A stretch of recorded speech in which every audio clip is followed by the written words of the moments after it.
The only people allowed to ruin the show are John and I.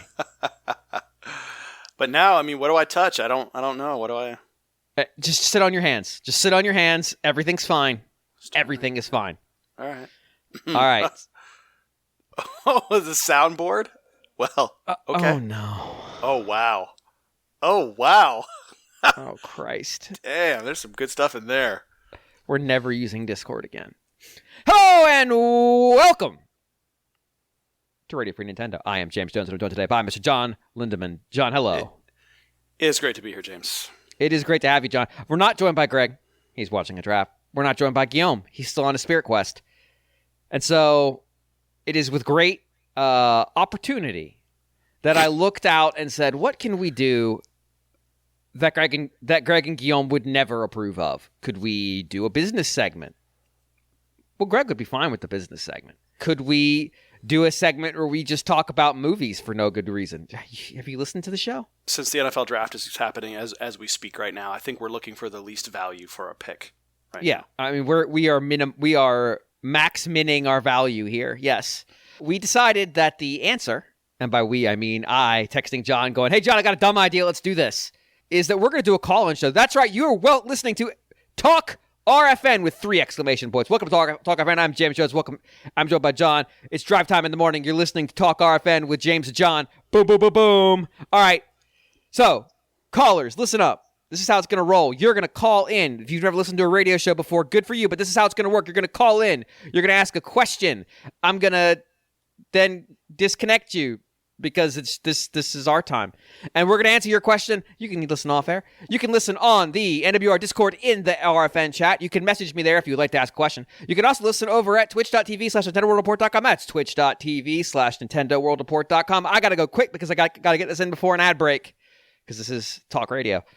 So, we're going to start this out. Right now, I am looking to see who has asked the first question. We do not have anybody who has asked for a question. So, John, you ready? Are you ready to go through some questions? Yeah, sure. All right. Always. So, message me right now on the Discord, and I will bring you in to ask your question. This is going well. I'm glad I gave y'all 2 days to think of questions. Great. This is perfect. I love this. So we have no questions? This is a strong start. This is a strong showing. I mean, are people at least typing in the Discord? They're in the chat. They are hanging out there. I thought people having the opportunity to ask me without knowing what they're going to ask would be, an opportunity. Oh, wait, we might have our first question. That's going to be a terrible question too. Because now people kind of feel guilty and they're just going to ask dumb shit. Okay. I'm sorry. Y'all didn't at me. My mistake. I didn't realize that y'all were in there talking. So, yes, we are in the RFN Ask James for invite. Right now, you are muted. I can unmute you. All right. So, we've got people coming out. So I'm going to let GX in first because he helped me un-F the stream yesterday. GX, I believe you already have the role that will let you talk. So, if you would go... Hey. There we go. Hey, GX, welcome to the call. I'm GX, longtime listener, first-time caller, and I had a question for the business boys. Go ahead, caller. In this era of content creators branching out and publishing games, getting onto Nintendo Indie Worlds, and making an ass of themselves, I have 3 simple questions. Who will develop RFN the game? What will it be? And when will it be releasing? Ooh. RFN the game. John, we have to talk about this. Are we ready to reveal our business plans for RFN the game? I guess we have to. I mean, let's just say we've been talking to Valhalla. And they've not been listening, but we've been talking at them. I mean... I think they're gone. The thing is, they have to understand the criteria. Like, there's always like an RFP process, like, a proposal sort of process that we go through with any developer that we might partner with. Part of that, I think one of those key questions, James, I think you'll agree with me, is have you ever made a video that looks like a terrorist video? Specifically an ISIS video. Yes, specifically ISIS. I mean, I don't want to limit it to just ISIS. That's the thing. I don't want to direct them in any way. So that's part of the thing too. It's like which terrorist group they choose. give them the opportunity to explore the space, is what you're saying? Mm-hmm. That's a valid question. Now, I think the problem we have is right now there's been a big disagreement on what the format of the game should be. I have long advocated that this should be a business simulation / text adventure where you are responsible for running the business of RFN, which has, and I am not joking, at this point in its history made approximately $4,000. And you're wondering where that money came from. That is the money y'all gave us to go to Colorado. That is the only time RFN has ever turned around and made any money. That's it. That's the whole history of the money-making scheme. You know what episode that was, John? Do you remember? That was 400, was it not? That was 400. That was 420 episodes ago. That's the only time we've ever made money. So this is the challenge of the RFN business experience. It is a text-based VCR selling adventure. We have just replaced the word VCR with podcast ad reads. Nobody seems to have bought into that vision. John, I know you have a different vision for the game. I don't entirely understand it. Would you explain it to me? Well, it's the thing. I mean, when I think about, RFN, we are in the position of sharing our thoughts and whether you like it or not. Yeah, sharing our thoughts with the masses.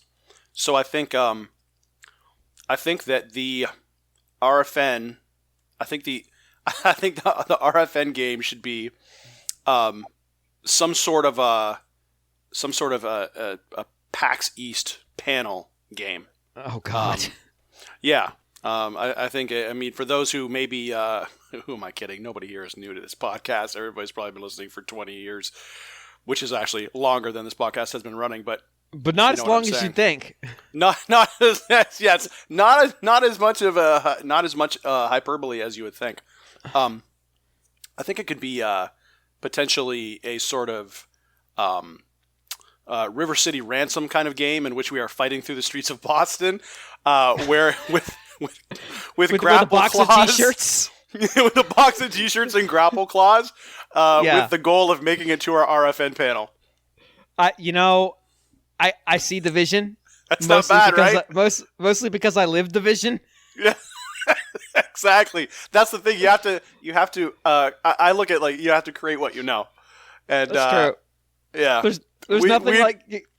Oh. We know the mean streets of Boston. We know about picking up t-shirts from shady areas. There's nothing like walking into a factory, seeing no one, wandering around, and getting a text message from John that simply reads, "Are you dead?" So that was cool. Enjoyed that. Had a great time. PAX is always awesome. Mm-hmm.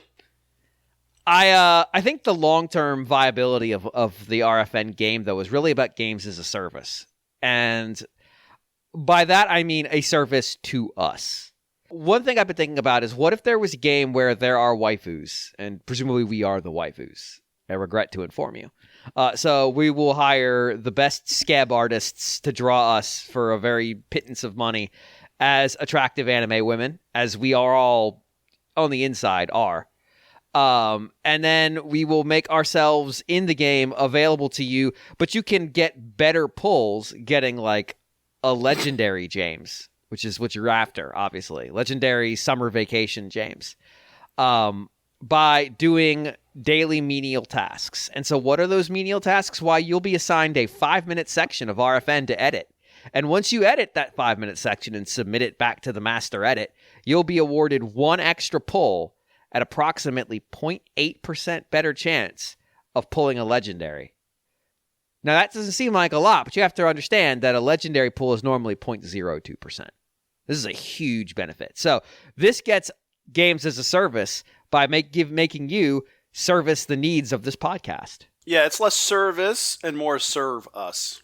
Yeah, exactly. Yes. So who's making this game? Well, you said we talked to Valhalla, but they're insistent that we allow them to have a saber in the video, and we're very concerned they're going to use it. Mm-hmm. So right now, they're not really in the running. We've considered hiring Grasshopper. We showed them some of the skeb drawings of our waifu personas, and they were very interested, but maybe too interested, so we're not entirely comfortable with their vision. We were going to be talking to Yuji Naka, but he's become indisposed at the moment, so that's a challenge. I worry that he... Tough guy to get a hold of. Yeah, I worry he might be living the ethos of what we do a little too hard. So he might be taking our advice a little too seriously. We are not professionals. So that's our vision. Our vision is we're going to make a game where you beat up people in Boston, have the opportunity to see us in our Easter attire, and edit the podcast for us. I think this is a winning game. I think this is a 10 out of 10. I think we can charge you to get better pulls from us, and that might even make it. I don't want to get crazy. That might make it an 11 out of 10. I'm just saying. Like, if I'm able to retire off this game, that's got to be worth at least a point to every reviewer. So, this is probably an 11 out of 10. It's coming out sometime in 2025. It is going to be available on Windows phones, and that's it right now. But we've got plans for a port to the Palm OS for tablets. Probably gonna release it on the Amico. I think we've really cornered our market on this one. So yeah, I think we've just juiced the sales for Amico about 4,000%. It's true. You could probably still buy an Amico right now if you wanted to. You'll never get it. It's not real. It was never real. It was a scam. But our next caller, Tommy Tallarico. Oh, he hung up on us. Damn. Well, that sucks. All right. Well, the car phone in his yellow Lamborghini has really bad reception. Because he shot it on a rocket.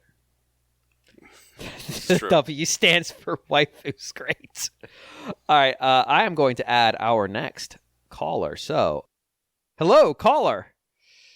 Hi, I'm a longtime listener, first-time caller, and I was just wondering, I wanted to jump on the other idea of, I've been interested in the intersection of literature and games, and I was noticing that, games draw a lot from mythology, but more and more works are coming off of copyright, and I was wondering, what genre do you feel is really ripe for just digging deep into the things coming off copyright right now, and why is it I was really thinking that what I'd most like to see is James Joyce Ulysses Cross Rabbids walking sim.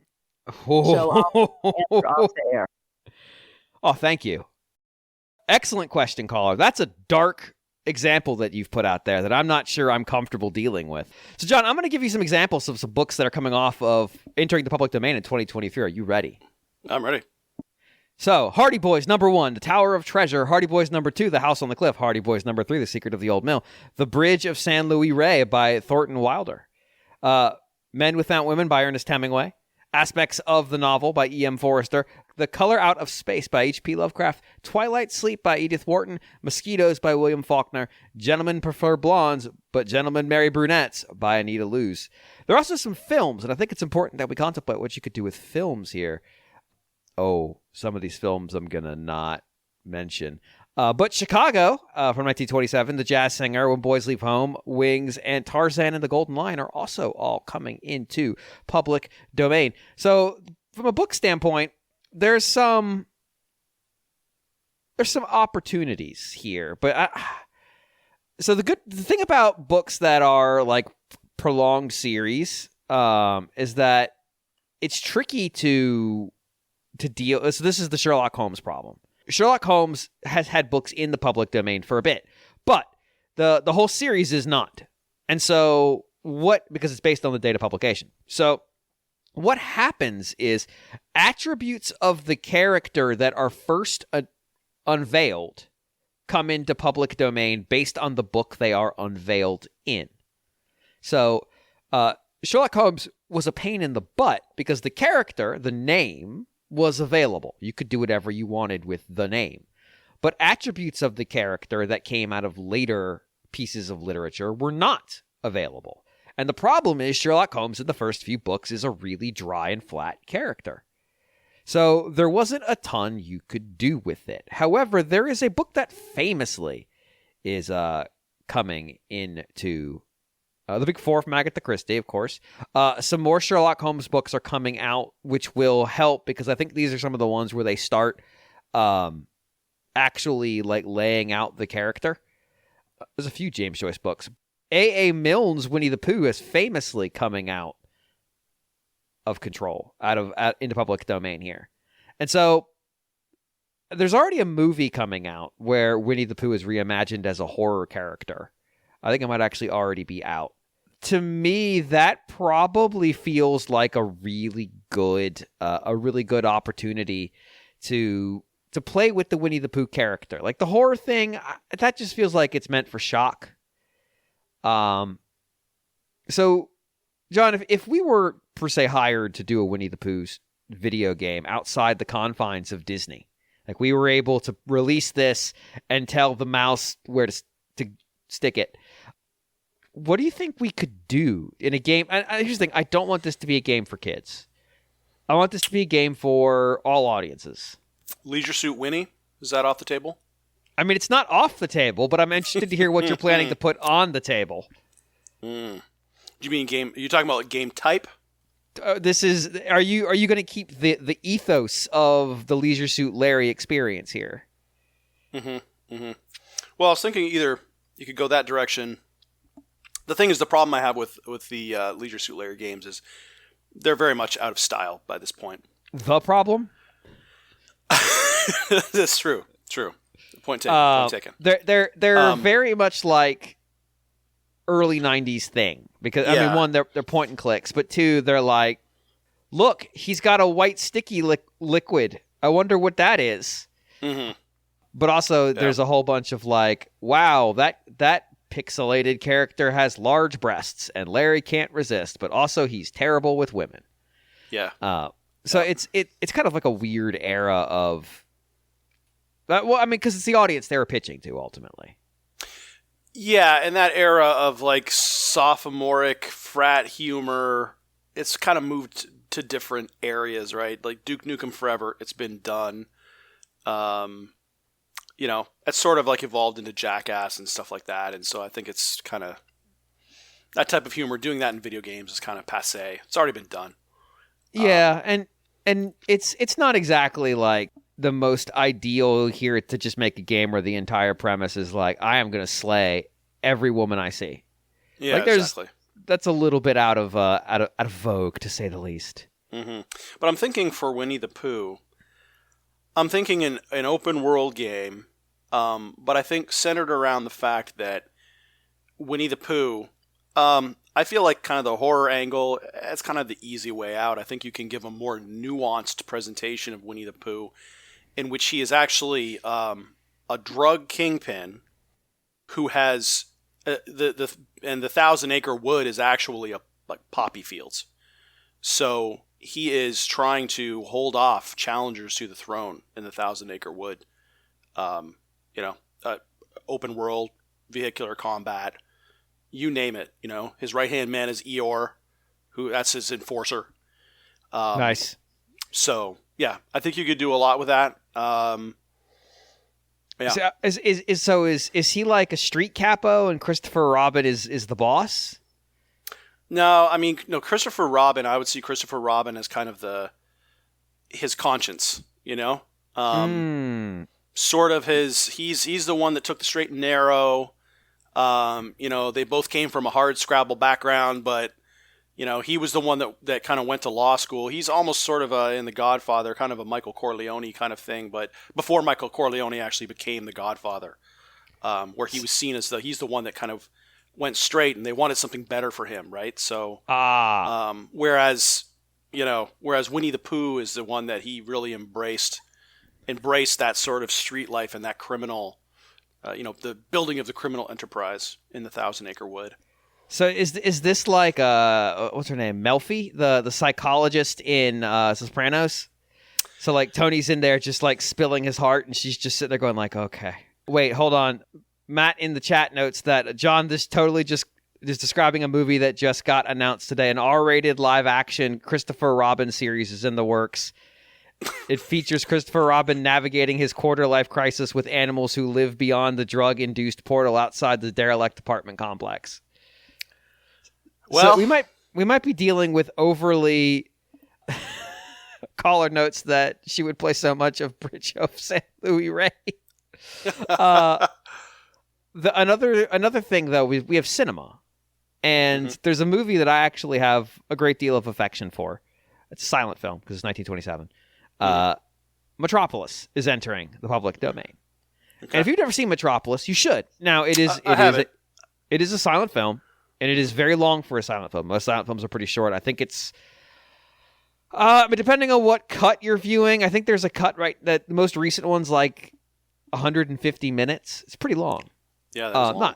It's not super long, but it's like 2 hours and 30 minutes. What do people have to do? I mean, for a movie from that time period, that's very long. That's extremely long. Yeah. I think that's pretty close to the original cut. And then there were all kinds of cuts. There were cuts that dropped it all the way down to like 80 minutes. Mm-hmm. But the film is now in the public domain here. And if you've never seen it, it's basically some wealthy industrialists are running this hyper-technologically advanced city. Underground, there's essentially a labyrinth of where the workers are plotting their discontent. Somebody creates a robot with the intention of making it look like their dead lover. Somebody tries to use the robot to overthrow everybody. It's a mess. It's an absolute mess. The city gets destroyed. It's also incredibly impressive for 1927. But the thing is, what if you made a SimCity style game in Metropolis? But your goal, because you're the industrialist, I mean, you're building the city. Nobody gives a shit what the workers are doing. Like, nobody cares about the workers. You're building Metropolis. You're creating robots that will one day replace the need for people. You're doing all of it. And so you just need to make sure that the workers are sufficiently cared for and or sufficiently suppressed. And that's it. Like, ideally, you go for the first. But sometimes, in the interest of progress, you got to go for the second. And look, their children will understand. When they look up and they see that, they see the glistening skyline that we've built for them from their underground caves, they will understand why the sacrifice of their parents, quite literally, was necessary. Because I can't have them out there, like, talking about someone who's going to bring the working class and the rulers together, because I don't want to be with the working class. So your objective is to make sure that you don't end up with the working class while building the city, of course, to make yourself fabulously wealthy. I think that would really get to Fritz Lang's core message of this movie, which is you got to make sure that you keep yourself fabulously wealthy. At least that's the message I took from the film. So maybe I'm misinterpreting. I'm not sure, but I think that's the plan. I think that's the plan for this game. There are a number of Conan Doyle Metropolis farming sim. There we go. It's a pretty dire film, all things considered. All right, so we are now ready for our next caller. If you want to ask me a question or John a question, go ahead and note in the chat right now that you would like to ask a question. I will unmute you. You will probably have to leave the chat and come back in, and then you can ask your question. So, right now, who is our next caller? Go ahead and claim it in the chat. If you've already claimed it, go ahead and remind me, because I can't tell from all the other stuff in the chat. While we are waiting for our next caller, John, emails. We love emails. We love emails. We do have a fondness for them. Emails is how you can normally get in touch with us. This is a once-in-a-lifetime opportunity that we will almost certainly do again at some point in the future. But for right now, it is once in a lifetime. So I'm going to actually do something that I promised. I promised you all emails. I said we would do 3 emails this week, and I lied to you. But now I'm going to unlie to you. We're waiting for our next caller. I'm going to find an email from the inbox. John, can you keep an eye on the chat and see if somebody asks to join the call? Sure. This is from Sin, who writes, "Hiya, lads. As someone who was primarily a handheld user growing up, I found that certain habits can be hard to break. Namely, I play the majority of games muted when portable, or I'm dropping the music volume significantly in the sound mixer. What games do you feel are elevated by the soundtrack to the degree that you feel the game would be different without them?" I'm going to read everything in this voice. I think some of the Final Fantasy games would fall into that category. Yeah, I can see that, because the music is so key to what they are and to how they feel. Obviously, like rhythm and games that are music games, yes, obviously, like playing Rhythm Heaven on mute is one, not possible at the highest difficulty, but two, it completely undermines the raison d'etre of the game.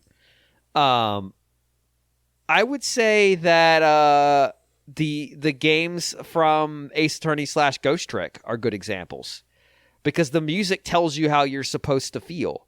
If you're supposed to feel pensive, a song that's literally called Pensive will start playing. And this applies to Ghost Trick as well. And there's some absolute bangers on those soundtracks. There's some music in those games that really drive the emotion of the story because it's hard to tell emotion with just some cartoon characters. And so that's kind of how they fuel them. I think there's actually a good case to be made that some of the Xenoblade games, including X. That's the thing, I thought about that too. I wonder, some of those tracks, you wind up muting them just because you're like, all right, I'm really tired of hearing this particular vocal sample for the 50,000th time. So, but the music is extremely notable in those games and does add to the experience, sometimes for better, sometimes for worse. Cool. We answered an email. I promised 3 emails this week. Now we've done 2, or we've done 1. So that's promise. That's promise. I didn't even think I was going to succeed at that. I got a message from MASB. We're going to do that. But Matt, could you go ahead and unmute yourself so that you can ask your question? Yeah. Hello, gentlemen. Good evening. Hello. Good Hello. to be with you here tonight. Hello, caller. So, as businessmen yourself, I'm sure you understand the value of brand synergy. So, I was figuring the critical question here is, when will a member of Radio Free Nintendo be appearing on Mario Party Monthly? So John will be appearing on Mario Party Monthly next week. Okay. He doesn't know that yet. Mm-hmm. That So sounds good. John, you'll be playing Mario Party next week. I regret to inform you. Fantastic. Fantastic. I think the challenge for us with Mario Party, I mean, Greg gets to dodge it because he is in a time zone where it's just not viable. Yeah. Guillaume has, lives with someone else, so I would not subject Karen to that because Karen doesn't deserve that. Guillaume, that's never stopped us. Alex, Yeah. Alex's family has to listen to him. Yeah, I know, but I unfortunately know Karen, so I have to live with the recriminations of my actions. John and I are effectively left as the candidates, and Guillaume is the editor, so I have to be careful how much I piss him off. Like I have to maintain like a background radiation of like I've annoyed Guillaume, so if he gets too comfortable and then I spike it, he might just go like, "Whoa, what the hell was that?" So I have to kind of like keep him at a simmer. So that might push him into an extreme temperature swing. So here's the problem for me though. Mario Party sucks and is bad, and they shouldn't still be making it, but people keep buying it because they're bonkers and they don't understand that it's a bad game. It's a bad game. That's never stopped me from playing Kingdom Hearts every week. I know. I don't understand that either. Like I get that you're doing the project, which my participation in Kingdom Hearts was not entirely consensual, I should point out. But you could have just played Kingdom Hearts. Oh, no. Did it. That was not the project that was given to me. By whom? By Joe. There was a whole campaign. He literally made a campaign video, got Neil involved in it and everything. The decision was not in my hands. The act of including Sonic games in the lineup was my way of getting a little revenge. So I think the challenge with Mario Party Monthly from my standpoint is I don't have any Mario Parties. Yeah, I don't either, actually. We play on emulator anyway. Because I have decided to keep that evil from my life. And also, we have discovered a pretty good system for sharing digital games too. This is being recorded, so let's keep this one is completely top shelf. This one's not piracy at all. Like, legitimately, it's just managing whose account has the primary system for what Switch. That is completely legitimate. Actually, something you can just do. It's working as intended. If there's one thing Mario Party is, it's above the board, guys. we're all playing this one license of Mario Party and no one's happy. Well, it's maximum 2 people per license, so we did have to buy 3 copies of Monopoly. I would rather... So talk about being part of the problem. Damn. Here's the thing. I would actually rather play not Mario Party. And by that, I mean anything that's not Mario Party. But what about something like Dokapon Kingdom? No, because that takes like 400 hours. So I've played Dokapon Kingdom with a member of the NWR staff in my apartment. And we only played for like 4 hours. And it was already starting to cause bubbling tension. And it's like, we should probably go to bed. And it was like, yeah, we should. And I'm like, oh God, I'm going to get murdered in my sleep. You guys have a strange presupposition to want to enjoy video games. I don't fully get it. But so the issue, the fundamental issue is that like I'm fine playing a game that's funny bad. I mean, I did that on the stream a couple weeks ago. Something worse than any Mario Party y'all have played. Yeah, I mean, speaking of episode 400, I mean, I think maybe probably the last time I played a Mario Party game was during episode 400, or at least when we were there in Colorado. And I was incredibly high, and I used to think that detracted from the experience, but it was probably the only way I made it through. John didn't understand edibles. I believe. Well, at that time I couldn't get them. Oh, I know. I couldn't get them. Like Colorado was one of the only places in the U.S. where they were actually legal. Oh yeah. I think I understood them. Believe me, I knew the concept, but I had really never tried them. So you didn't know the race condition. As the saying goes, these edibles ain't shit. Yes. It's it's always the these aren't doing anything to me. It's only been a half an hour. I'm going back to the well. So yeah. No, you see, you got they get processed differently than smoking, and it takes longer. Mm-hmm. And then it shows up hard. I know that now. Yeah, that was. I believe that was after the night where you and I played George the Jungle on Wii at 2 a.m. So yeah, that was stone cold sober too. That's the worst part. Yeah. So I think it would be more tenable for us if it was some other like bootleg ass party game. It's like Pac-Man Fever. No, because that game's a fucking nightmare. Something where it wasn't created by sociopaths. And Pac-Man Fever was clearly created by sociopaths. More so than Mario Party, I think. So what if we put 32 games in this, but only let you play 5 of them? It'll be great. It's a great plan. Like, I got sick of those games and I wasn't playing them. They repeated quick. Yeah, I think it was like round 4. So that's the challenge there. So if it was a party game that wasn't Mario Party, I would be more amenable. Something where we're all on even footing. Because I feel like there's the punishment game coming in now. And I'm so bad at Mario Party because I haven't played it that I'd be coming in unfair. And I'm only there to hurt others. That's my whole reason. So I've got plenty of punishment games I could subscribe or assign. It is fair. I do often insist Mario Party is a game of skill. So I do have to grant you that. So what I will say is it is not a game of skill, but you can be bad at it.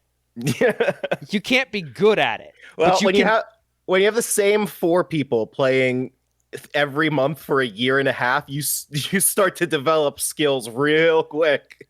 Yeah, like you start to see the code. You understand the bullshit in the mini games, whereas if you're just expecting them to function like normal mini games made by a competent video game developer who's made video games before, you might come in and see those components and go, "What the fuck is this?" and not understand what you're doing. And really, are you actually getting good at the game, or are you just developing coping skills? I mean, little of column A, little of column B. Yeah. I would argue, based on my professional career, those are the same thing. There's no discernible. This is straight up Pam from The Office. They're the same picturing right now. We have definitely discovered that one of the skills we developed is like to not hate each other. Like tonight, we discovered that totally screwing each other over, our reaction is not to get upset. It's to go, good move. I would have done that. And that's like the only thing that 15 months of misery can come out of. And RFN works entirely on spite. Like it is a spite-fueled enterprise. It is constant backstabbing and just driving daggers wherever we can get them. So that I know that gives the ethos of Dokapon Kingdom. I would almost rather it be something like one of those awful Ubisoft game show ones. Something where it's just like, this is a really dumb thing we're doing right now, and there's no chance it's going to go well. Oh, so unironically, I've thought about those, and like I actually have one that I've played with some friends, and they do not run well. Like there were constant disconnects. They're terrible. Actually unstreamable. They're bad at everything. That's the best part about them. I mean, it could be that rare NES game. I'm blanking on its name. The board game that Neil loves. Anticipation. Yeah. Damn it! I was supposed to take your unmutability away. Couldn't resist. Yeah, like that would be more our speed because no one will win. Everyone will lose, and the AI cheats. So if we lose to the AI because it cheated, I think we all feel better about ourselves. That's a fair point, but I'll say, the invitation is always open, both to you guys, any members of NWR staff. Weirdly, no one's taken up on this offer. So I don't get it. There's not like a line of people who want to do this. I don't know. It's weird. Like who doesn't want to play Mario Party every single month for the rest of their life? Who doesn't want to spend 3 hours playing a game they hate and run the risk of being assigned a game they're gonna hate worse? Oh man. Yeah. What a terrible situation that you like. Why would nobody want that? I don't know if you caught wind of this one because it was one of the very first ones, but like the first punishment game I was assigned was League of Legends. Good. That's perfect. And Alex gave that one to me, and I told him he has set a dangerous precedent. I mean, the fucking dinosaur game really, really created a new kind of hell. I paid League of Legends back in kind by assigning him a ROM hack of Sonic 3, where every time you do anything, you're interrupted by a pop-up message from Omochao. God. I will give you this one. You can have it. It's free. You can use this whenever you like, as long as it's not against me. There is a ROM hack of, I think it's Sonic. It might be the first Sonic. No, it's Sonic. It's Sonic 2. That replaces Sonic with Bubsy the Bobcat. And that almost sounds too tame. Well, it gets better. If you have played Bubsy for some reason, you know that it is a platformer with fall damage. And Bubsy does not know how to use rings. So when he takes a hit, he dies with fall damage. There are phases like the pinball area that are almost unbeatable, because they're all predicated on being launched around the stage, and that will kill him. This is dangerous knowledge that can be weaponized against me. It is truly a spiteful video game, and he does talk. So there's that too. It's truly a piece of garbage. There is a Sonic Boom round hawk as well, where it's just all those awful like bounce pad over and over again whenever you hit stuff. Sonic Boom already feels like a ROM hack. Well, this is, I mean, has anybody been assigned Sonic Boom? No. Because I have a copy. No, me and Joe just started playing it on stream one day. God, why? And we discovered a new bug that no one's ever seen before. New tech has been found. What garbage? We heard an unused voice line that, according to the cutting room floor, should not appear anywhere. So good. We were treading new ground there. Breaking new ground in this awful, awful video game. I mean, so James, do you just keep your copy of Sonic Boom around, sort of like break glass in event of emergency sort of thing? Like, just in case you have to, like, say somebody tries to rob you, you just throw Sonic Boom at them and they eventually... Take this and leave. It's like, and they're just out of here. They just jump out the first window they see. The real reason that we ended up playing Sonic Boom, me and Joe, is we were actually going to play Sonic Chronicles to match with Kingdom Hearts 358 and a half days. And we had to stop that after 30 minutes because multiple people in the chat reported getting motion sick. Good. I mean, that's also the game with the terrible soundtrack. So why shouldn't it give you motion sickness? For the health of our viewers, we had to come up with something else on the spot. What you should have done is just doubled the video, so they had it in two places. Like, it's stereoscopic now. Now it's 3D. Oh, if only. That's what that game's missing. I've ported this game to 3DS by making it stereoscopic. You're welcome. Oh, maybe that would give slightly less motion sickness. Or more. Oh, the options are unlimited. All right, let's get our next call. MASB sent me an audio file.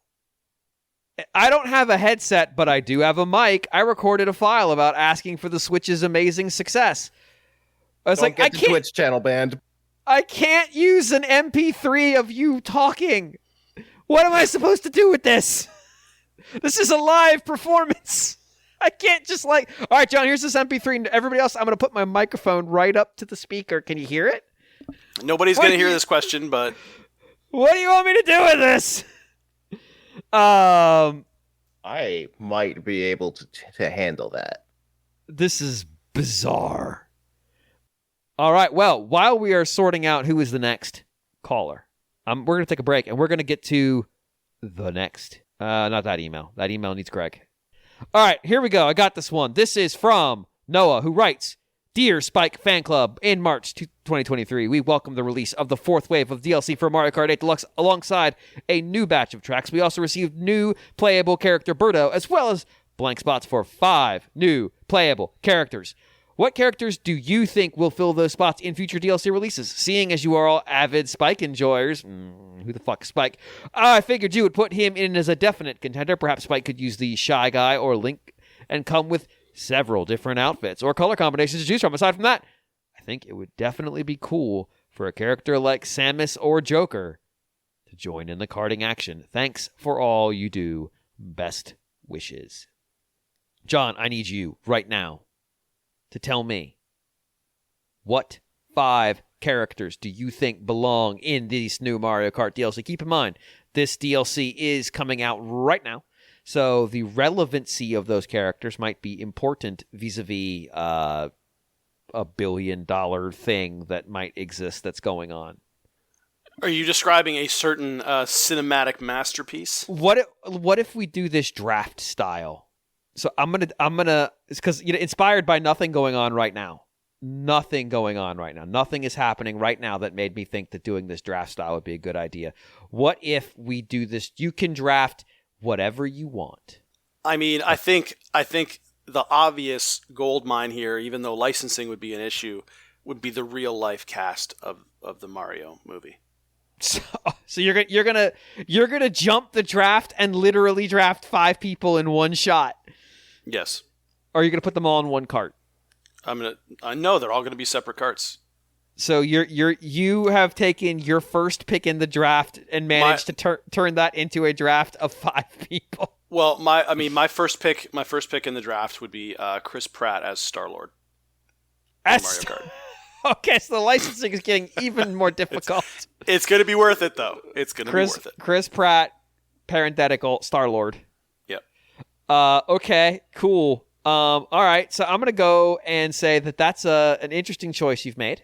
And it's bold. I definitely feel like there's no way I can perceive where the rest of your choices are going to go in this drafting exercise. I am going to go ahead and say, and maybe he's already in here, but I don't think he is. Cranky Kong. Because, of course, in the Mario Kart movie, which I have still not seen, even though I had the opportunity to see it for literally almost no money the other day, and I did not, in an empty theater, he is featured prominently in that game. And he's probably already in Mario Kart 8. Actually, you know what I should do? I should bring up a list of Mario Kart 8 characters. Although I feel pretty confident that I don't need to worry about it for where your list is going. Just a guess. Because I feel like your list is probably going to be a little bit different. Yeah, I mean, and I'm looking at the full list here. I just think they're kind of tame, you know? They are tame. Like Ludwig and Iggy. Yeah. Who cares? There's a bunch of babies. Yeah. It's a bunch of babies. This I'm looking at a list that does not have Birdo on it, but it has everybody else. So I'm gonna snake draft this and go with my second pick. So, wait, did I? Yes, I did give you the first pick, Cranky Kong. My second pick is Dr. Goomba Tower. So I think Dr. Goomba Tower needs to come back from Dr. Mario Tour, and now he is 3 Goombas in a car, driving a car. We're gonna call him. We're gonna call him Racer X Goomba Tower. Because he's not a doctor anymore. He's driving. And you can't drive in a lab coat. That's against the law. So that's my number 2 pick. Racer X Goomba Tower. John, what is your number 2 pick? Charge and Chuck is a pretty great one. Charge and Chuck is a great one. Is he going to be like too big for the cart? I guess DK fits. It's fine. Yeah. Okay. All right. That's good. What's your number 3 pick? Let's see. My number 3 pick would be maybe something pretty silly. Let's see. Unlike Racer X Goomba Tower, which is very serious. Exactly. So which is very, very serious. Popeye would be great. Popeye. Oh, Popeye might be getting close to that magic window as well. Yeah. Popeye's been around a long time. Mm-hmm. All right, my number 3 pick. I am going to go with the inescapable reality that is. John, you remember when Mario Kart 8 got a Mercedes added to it? Got 2 Mercedes added to it? Oh, yeah. Yep. Yeah, that happened. I'm drafting Minions number 3. We're going to have Minion carts. Oh, boy. So there's an entire Minion section of Universal Studios in Osaka. It's opposite the park, the Nintendo section. So this is an inescapable reality that we're just gonna have to deal with. It lives, it breathes. We're just gonna have to be here, but that's okay. We're gonna get through this together because the next character that we have up is Dry Wario. That's right, skeletons. We're putting bones in. We love skeletons in RFN, and so do you. But we've limited skeletons only to Bowser and Dry Bones himself, which is just a Koopa. So we're going to go ahead and introduce Dry... I don't know if they're humans. Dry human-like characters, and we're starting with Dry Wario. He's going to have a skeleton mustache. It's going to be awesome. Dry Wario is my number 4 pick. John, what is your number 4 pick? One of the Wii Fit... Do we fit trainers? Yeah, the Wii Fit trainers. That's smart. No, that's smart. Because that gives them the opportunity to tell us to get off our butt and go do it. I think that's good. I think they could also do an alternate costume that's like the Ring Fit trainer. Mother Brain would be kind of cool. Oh, that's a strong number 5. You know what? Mother Brain hasn't been in any side content. She's not been a Smash character. She's not. Everybody's like, oh, we need Ridley. No, I want a brain in a jar. Yeah, that'd be pretty cool. A brain in a jar, like you could make a pretty cool cart out of that, I think. Yeah, I think that works really well. You know, I'm looking at the Smash Ultimate list, and there's just not that many people on it. Smash Ultimate list is so narrow, so few characters. It's just dull. Like there's nobody on there. I'm not sure who I'd want to put in a kart racing game that it just doesn't feel like there's anybody here that would work. I just not feel Bayonetta kart racing. It'll work because now we can make Bones and Bayonetta jokes, and we're good. So that is it. So, John, your draft list is Chris Pratt as Star-Lord, Charging Chuck, Popeye, Wii Fit Trainers, and Mother Brain. Yep. My draft list is Cranky Kong, Racer X Goomba Tower. So I think he's really going to have like the Racer X style helmet, and everybody's going to pretend like they don't know it's Goomba Tower, even though it's 3 fucking Goombas sitting on each other. Come on. A Minion. Dry Wario. That is Wario as a skeleton. We love skeletons. I just always think of Dry Wario as like Wario who has quit the sauce. I was thinking Wario with like a really like stringent sense of humor. It's just like sipping on a martini on like an old 60s style night show, smoking a cigar, telling very understated jokes, and Bayonetta. So that's our rundown. That's 2 emails, 2 Emails have been answered in the show where I said we would not answer any emails. I am killing it. I am a great podcast host. People are posting the weird renditions of regionalized characters from Mario Kart Tour, including Koala Baby Mario and Peach as a farmer and or Daisy as a farmer and Rosalina in Holland attire. Yeah. Bus driver Waluigi, that's not okay. I don't know I wonder what region is that Daisy as a farmer. I don't know. Yeah, I mean, it doesn't really seem anything particularly regional about it. So I'm going to add. Oh boy! Oh, I have a message from Seren. She's just sending me tweets now in the middle of a live show. Great. We can never do live shows. This is what I've come to the conclusion. Can't do it. She's messaging me. I mean, come on. I sent you both the same thing. Yeah. Okay. Has anybody asked to be a call-in guest? Because I might have missed it. So if you literally have. Oh, great. Okay, well, what is your question? Go ahead, caller. First-time listener, long-time caller. Great. That sounds right.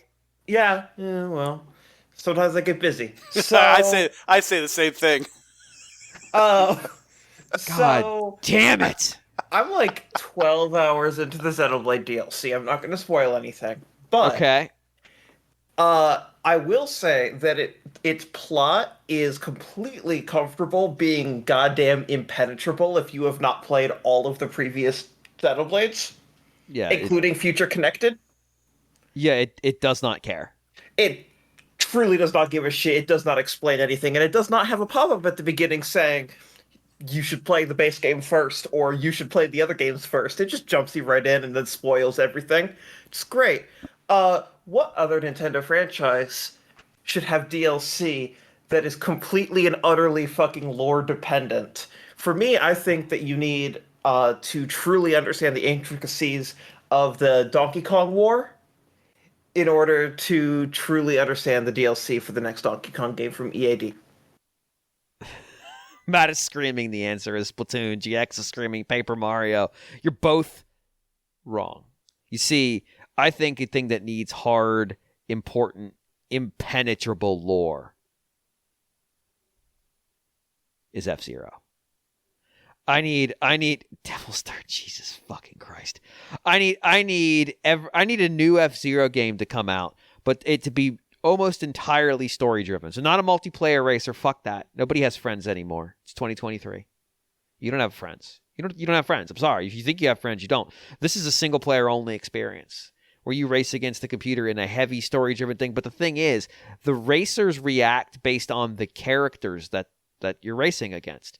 And so you have to know what they're going. You have to be thinking one step ahead of them to win these races. It's about knowing their proclivities and acting against them. So you better fucking know what Samurai Goro is into. Otherwise, you're never going to win that race. And the only way to do that is to go back to F-Zero GX and play it and memorize all the video sequences so that you can reverse engineer the little hints that game accidentally left for you 20 years ago. Are we going to re-release F-Zero GX to make that happen? No. Find a GameCube and a copy. That's a you problem, not a me problem. Story-driven racing, single-player only, lore experience. That's it. That's the whole thing. That's the gimmick. John, what do you got? I think the obvious one here is a sequel to Odama that is completely. I'm talking story-based pinball. So, is it a sequel to Odama itself, or is it a sequel to the concept? I think it would be a sequel to Odama, and it would be on the player to go and familiarize themselves with that existing Odama lore. Which doesn't exist. I don't remember the exact era that Odama was supposed to take place in. I think it might be like the Genpei War era. Mm-hmm. So this would be like right around the founding of the Tokugawa shogunate, not near the end. What if Odama required you to have an extremely sophisticated knowledge of Japanese feudal history in order to accurately make good choices in the story on who you support and what you stand for? Well, yeah, and also I think during gameplay you would have to use period authentic Japanese to issue commands. Oh, absolutely. Yes. Yeah, and don't worry, Japanese as a language has evolved immensely in the intervening 300 to 400 years. So, it's fine. I think the game should also be entirely written using the writing styles of that era, which do complicate things ever so slightly. On account of the fact that nobody can read them except people who study that, but you know what? I think that's the price you pay for authenticity. Yeah. I mean, we're not asking people to play. We're not asking people to play this. We're not even asking people to like this, but we're asking people to embrace the vision. Yeah. Yeah, this is art. This is art for art's sake. This is real. This is organic. This is Odama 2. Odama 2. Except it's going to be all in Japanese. I don't know what counter you would use to say the sequel. Obviously. I mean, I look at this game as more of a journey, and that people that want this experience, they're going to search it out. They're going to earn it. They're going to work for it. I need you to have to familiarize yourself at the memorization level to the Tale of Genji, because there will be trivia questions. And we have over 1,900 in the game, so you will not be able to just look them up. Also, they're timed. Yeah, and if you can't do that, then you just don't really deserve this game. You're a fake fan. Mm-hmm. You're a fake fan, and that's fine. Because the implication here is that you have to know the canon of the game you're playing. What if you had to know the canon of something completely unrelated? Yeah, and I mean, really, the world needs fake so it can recognize real. You know what I mean? Yeah, no, that's fair. I mean, the game will uninstall itself and not let you reinstall it. We will not refund you, but that's fine. That's how it was in feudal Japan. Right, you only got one life in war. So if you got killed because you didn't know the answer to this very specific question about what the Uesugi clan was doing at this particular juncture in time and failed to roll your giant pinball over the correct member of the clan, that's a you problem, not a me problem. Facts. Yeah. And so rest in peace. Hello? Oh my God, caller, go ahead. Who's this? Hello, this is Guillaume. I'm calling from a moving bus in Christchurch. Mostly just to brag. And to rub it in. Okay. Yeah, but also I may have something. Now, it's obviously been inspired by another pick. It's going to be quite obvious, but basically, I think that Metroid Prime 4 should not make any sense if you've played the other Prime games, unless you realize at some point that everything hinges on pinball being canon. Oh.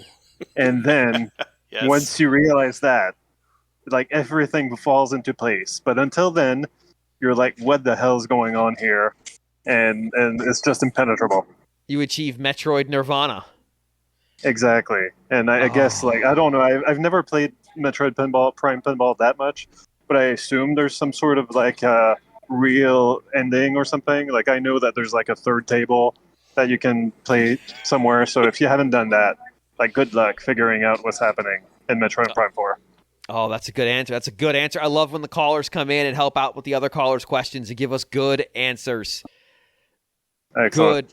Good. All right. Excellent. Well, I will now log off, and I'm going to return soon, I guess. All right. To whatever this is. All right, Guillaume, it was great hearing from you. All right. Bye. Bye, caller. Yeah, I also like the fact that he's on a moving bus, so I'm assuming that he's moving. He's actually helping somebody move on a bus. On a bus in New Zealand. Yes, so I picture him surrounded by furniture on a bus somewhere in New Zealand. He went all the way to New Zealand to help someone move using a bus. It's very efficient use of time. That's a friend in need. You know what I mean? That's it's like a 36-hour flight. What a trooper! Hell of a guy, Guillaume. Man, I tell you, I got salt of the earth. Hero. We don't throw the word hero around enough. We don't throw it around much, but in this case, absolutely. MASB has sent me a text. Caller has sent me a text transcription of his call. We have hit new lows. MASB calls Talk RFN, the best reason to listen to Satellite Radio since the Fish Universe channel debuted. So glad to hear James and John, the brothers Lindemann. What the fuck is that shit? Text form, if that helps. 2 questions for the August panel. A potent potpourri, if you will. The success Nintendo's enjoyed over the past 6 years is obvious for anyone to see, except those news outlets that have been writing that the Switch story is exhausted since 2018. Amid all this success, what do you think Nintendo has gotten wrong? Whether it be strategic misses or repeated mistakes with games that you feel that they need to improve to keep those 10,000 yen bills cranking out from the Switch, or future Switch 2 printing press. We'll start with that question first. John, what things do you think Nintendo's gotten wrong through the Switch generation? I would just not embracing voice chat, just having a platform level voice chat. Just do you think that would have increased their revenue in in any kind of way? No, it wouldn't have. Okay. Just because it's sort of a chicken and egg problem, because they don't really base their games around voice chat in any way, or they don't make games that necessarily cater to it. But that's also because the voice chat experience on their platform is pretty fractured. So if you don't have any way for users to really voice chat in any convenient way, then most games are not going to have voice chat in them.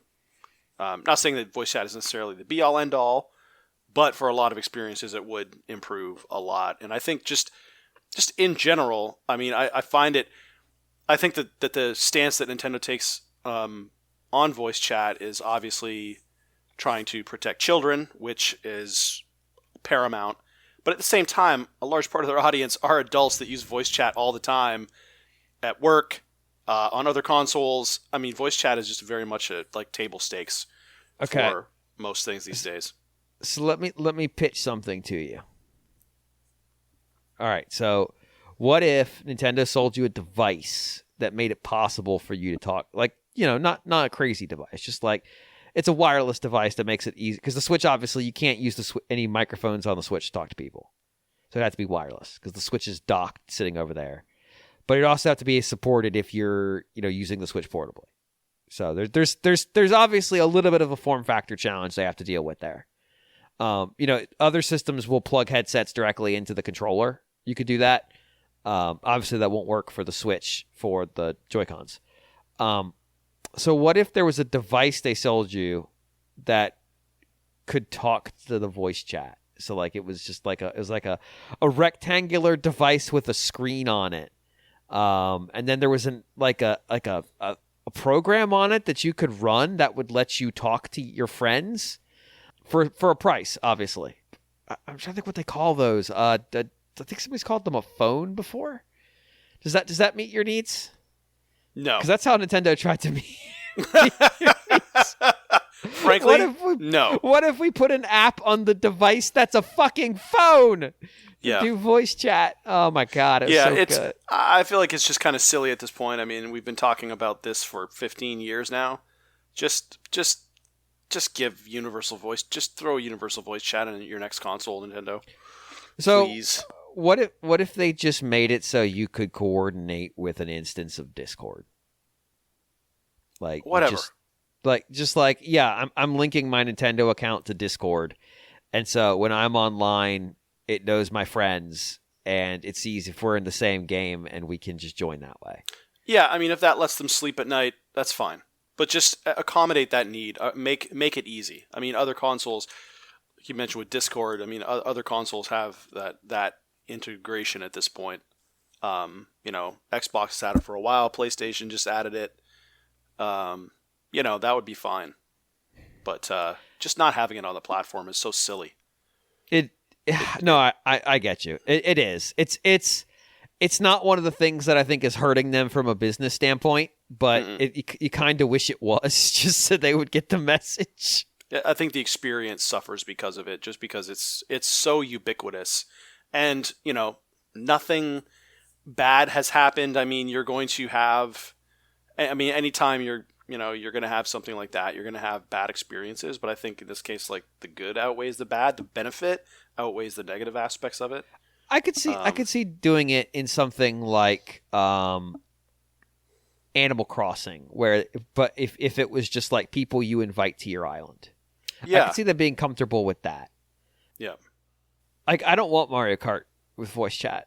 No, but that's the whole thing. I mean, on these other platforms that have voice chat, I turn it off. I just mute it. You know, like if I play Halo, I don't want to hear that. I don't want to hear anybody.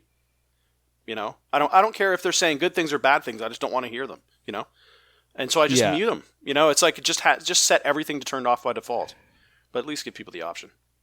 Yeah, that's the sad thing is like that's where voice chat is at this point. It's either not there on Nintendo's case, or I've just got it turned off entirely. Most of the time, yeah. It's just been such. Well, I mean, last time you and I tried to play a game on Xbox, we couldn't get the voice chat to work, so we just used Discord.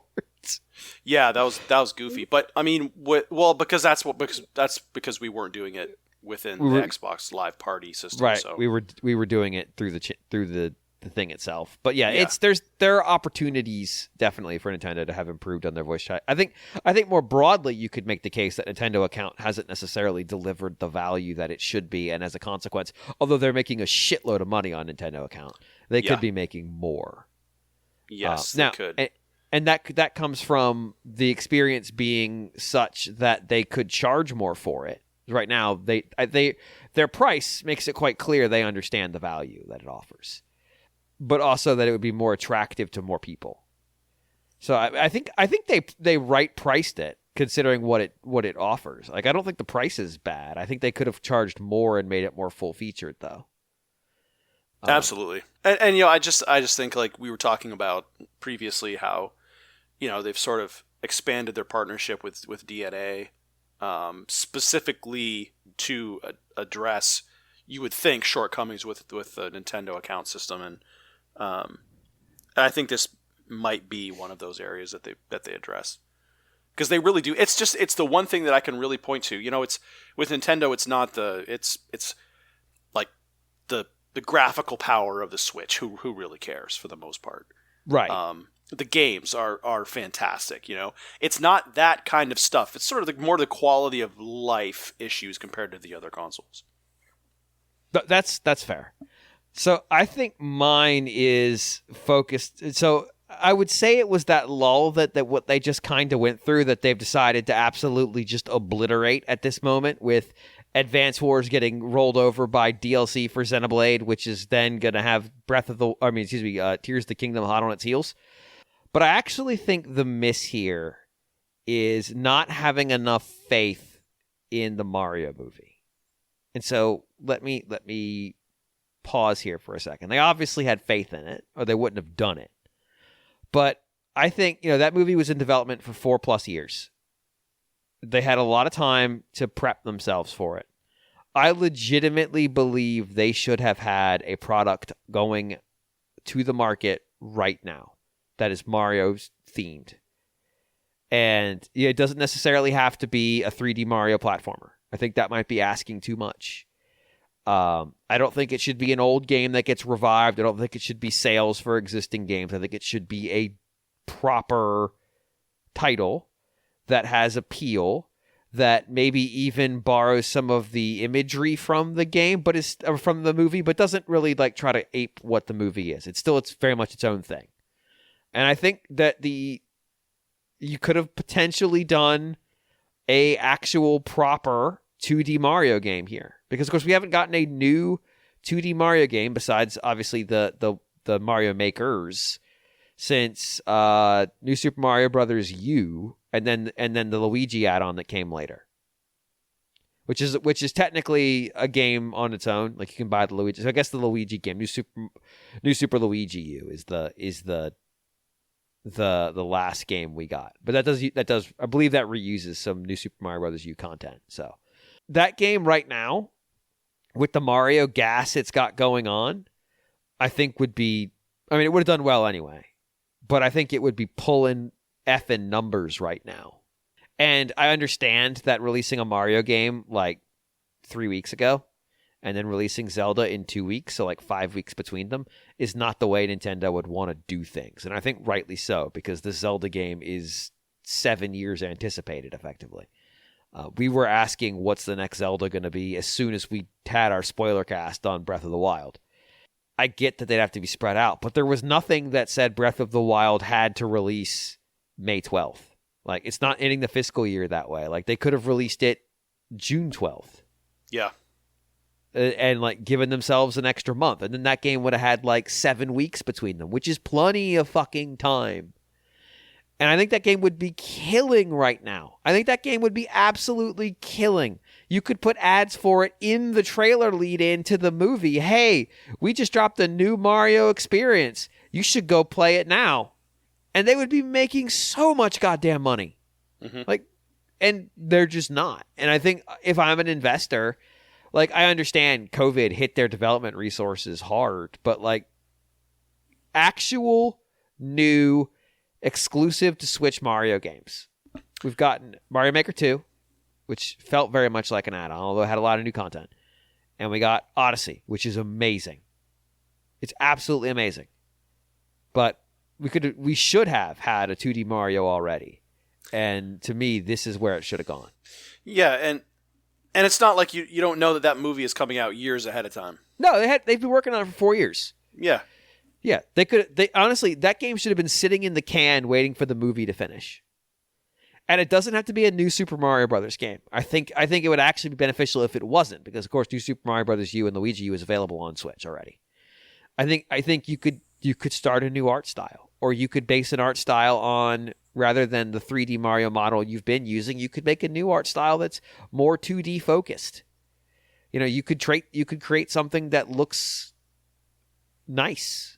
And maybe it does take some design cues from what they've done with the Mario universe in the movie.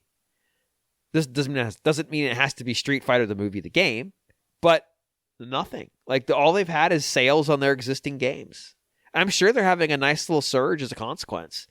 But if they dropped a new $60 game right now, and that was good, and like filled a niche, like those 2D Mario games do really well. New Super Mario Brothers U, Luigi U did really well on Switch. Let it ride. The other one I would go with is I do think we're getting to the point where people are so anxious about the Switch replacement that it might actually be preventing people from buying games right now. Like, because they're like, well, what if they just don't transfer over? Like, if the Switch successor will, there's a challenge here. Could you just say like, yeah, it's gonna, and does that cause people to stop buying the hardware? And it probably doesn't, because I feel like the people who would care about that are not the ones who are buying hardware or buying Switch hardware right now. They've had 7 years to buy it. Yeah, and they're buying it because they can get games cheap or whatever. Right. These are the people who are buying Switch now are not necessarily the hardcore, or they're buying a second Switch or a replacement Switch or whatever.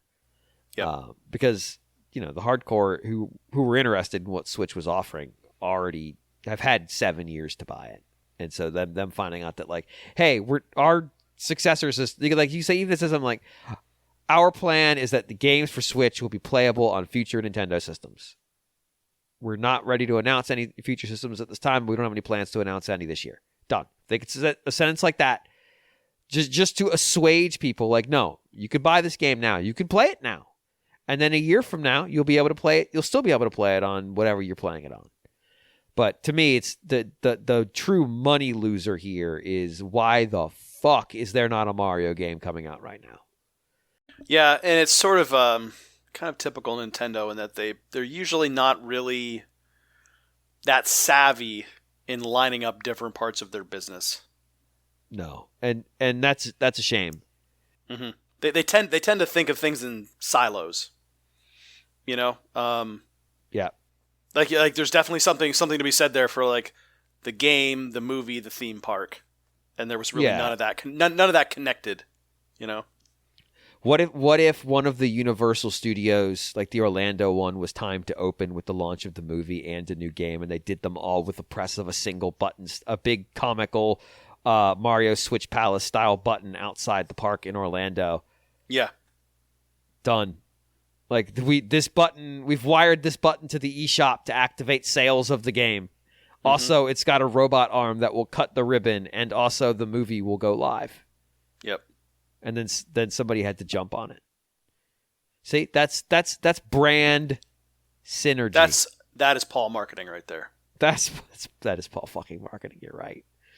So is it lasers or is it smoke machine when you press the button? I think it has to be Smoke Machine. Okay. I was almost wondering if it's like fireworks, but then I'm worried about accidentally setting our brand new theme park on fire. Mm-hmm. Well, at this point, it would be what, like coordinated drones in the air, like which they actually that's did. true. Like, what if when you stepped on it, like, it's just the outline of the Switch Palace block, and then when you did it, it turned into the actual block, and then it turned into Mario giving a thumbs up, and then it turned into a bunch of dollar signs. Exactly.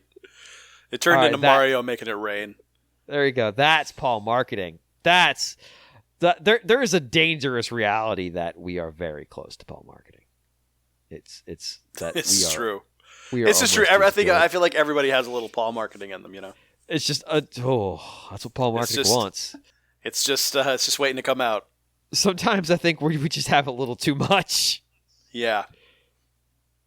All right, I'm gonna go ahead and let our next caller and join in. So I have let them know in the chat they can join in. If you want to call, go ahead and message me in the chat for RFN. Ask James for an invite, and I will get you set up to call next. Caller, go ahead. Caller, introduce yourself. Norv is the username. I'm Scott in Charlotte. So we just got our Bryce Young deal today. Yeah, we saw it. John texted me about it, and I'm like, John, do either of us follow the Panthers? Yeah, exactly. I barely do. I kind of wish I didn't most of the time. But anyway, aside from that, it was about 2 weeks ago.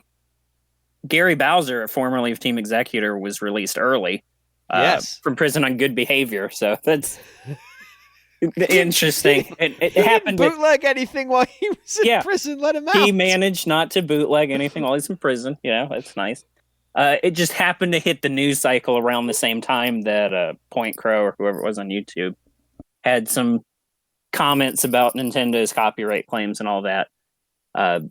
There's a bit of like a segment of the community online had a really visceral backlash to it that I didn't entirely get. So while both of those issues are certainly big enough, you may want to discuss them separately. I'm mostly interested in what you think about the reaction some people had to this dynamic. So I missed the reactions. I saw the reaction of people who weren't in the community who were just like, wait, he also has to pay a penalty? Which is interesting in the sense that it seems like people don't know how the criminal justice system and then the punitive justice system are not the same thing.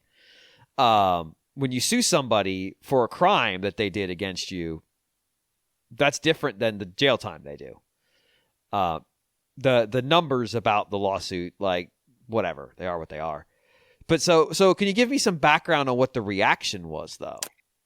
I know he's not well liked in the homebrew Switch hacking community. Yeah, I guess let's focus on the Gary Bowser thing. Yes. Mostly. It's like the part of the reconciliation was at the sentencing. This was a while ago. The judge suggested part of the motivation for sentencing as they did was to set an example of it.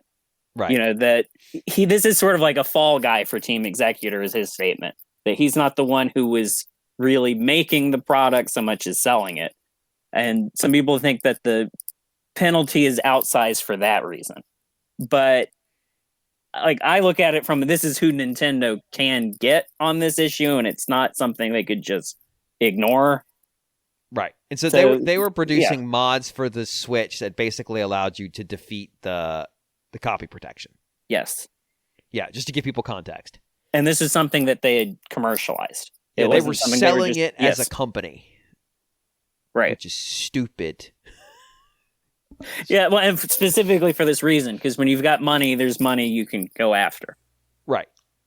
And so he was effectively the face of the company. He is, as far as I know, he is the American in the company. And he was the one who was evangelizing the service. And the federal government and Nintendo said, no, we're not doing that.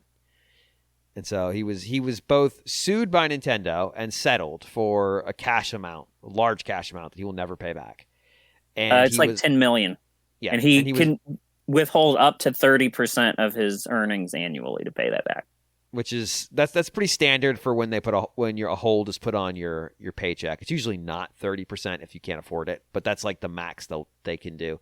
It's basically the term is they're garnishing his wages. Mm-hmm. but he also picked up a federal conviction, so that might be difficult to find work. Like, I shouldn't be laughing, but that's the reality of the situation. You know, he violated a federal crime or federal statute and was charged for that, separate from the Nintendo lawsuit.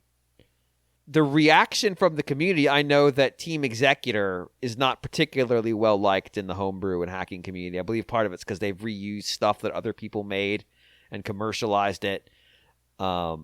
It might just be an attitude thing. It might be a success thing. I don't know. I'm not really plugged into that community as much, but I'm guessing the reaction in that community was probably a mix of whatever the opposite of Schadenfreude is, where they're like, this person we don't like is getting out of jail. That sucks. And people who are just like, well, wait, this punishment seems wildly excessive. Is that fairly accurate? As like this half of the equation, yeah, I would say so. And then the other part of the question that you had, can you give some background on that? So this was a YouTuber who had put out like a bounty for a multiplayer mod for Breath of the Wild. Yes. Somebody who's, you may recall that story when he issued it. This is something that was completed recently. He'd posted a number of YouTube videos involving content with the Breath of the Wild multiplayer mod that Nintendo put copyright claims on. Yes. On the videos. Yes, he disputed it, which resulted in Nintendo claiming further Breath of the Wild videos that he had. And like I say, it just happened to hit the news cycle around the same time as Gary Bowser getting out of prison and sort of relitigating that conversation. So it was sort of a re-instigation of the Nintendo is very militant against some of its biggest fans conversation. Yeah, that's a pretty fair summary of the two situations, because I didn't connect them, even though I saw people in the commentary saying, you know, like, oh, it's just another example of the lawyers. Well, it's really two distinct things. Is Nintendo going after the videos in the same realm as going after a company that was making a mod chip to bypass your protection? No, they're completely separate paths, essentially. It's probably not even the same litigation team, to be honest. Yeah, so I mean, they pulled down a lot of his videos, but I guess they have his comment here. It's a complicated situation for sure. On the one hand, Nintendo was the original copyright owner. On the other hand, we make new creations, referring to this mod. It's a battle royale mod, I guess. We make new creations out of it, and then we are the copyright owners of that new creation, fair use here and there. If Nintendo reads that, I would like to tell them the following. Because of our mods and videos, we are basically creating free promotion for the games, extending the life of the games, and also it results in more fans ultimately buying the games. Please take an example of other game developers that are even offering modding tools to their community. I think this is very misguided.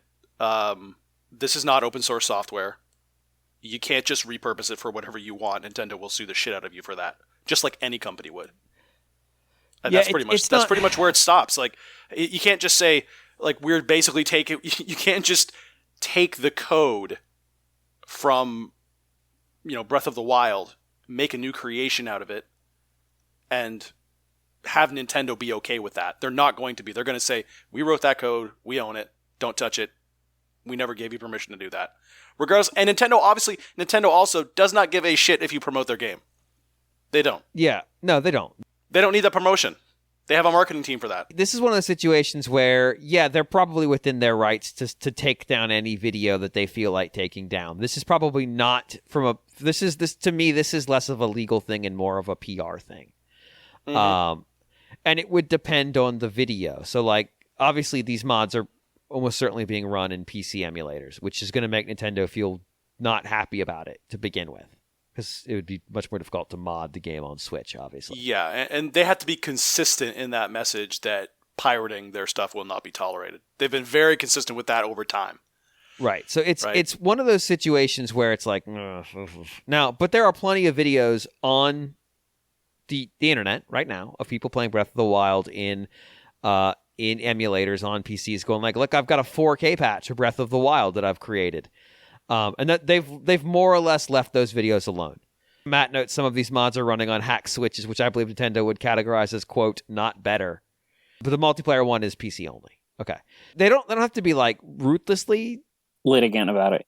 Yeah, or consistent is the word here, because YouTube will just do it. Like they don't have to. This isn't a court case. YouTube will just go like, hey, YouTube, pull that video down. And YouTube's not going to go, well, you didn't ask about these other ones, because they know Nintendo's answer would be, okay, pull those down too. Because YouTube doesn't want to have a fight. It does Google no good. Google and Nintendo are business partners. There's no point in them having a fight. If Nintendo wants a video to come down, Google will take it down.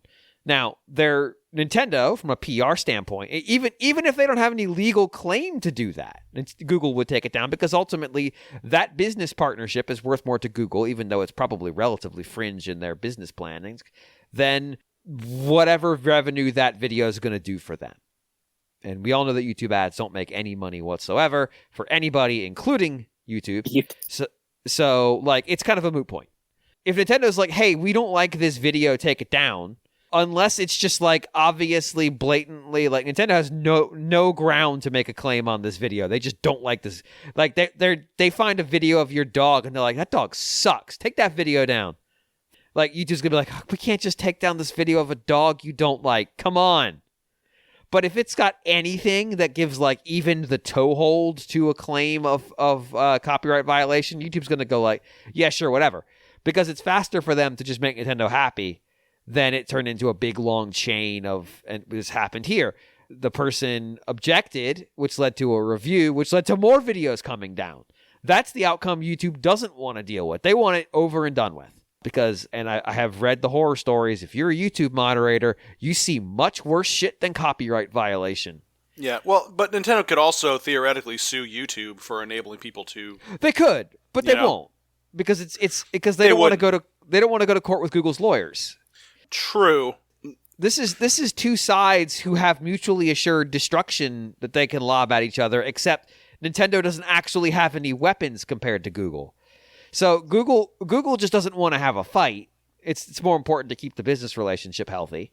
Nintendo, it doesn't have to go after everything, and we know that they don't.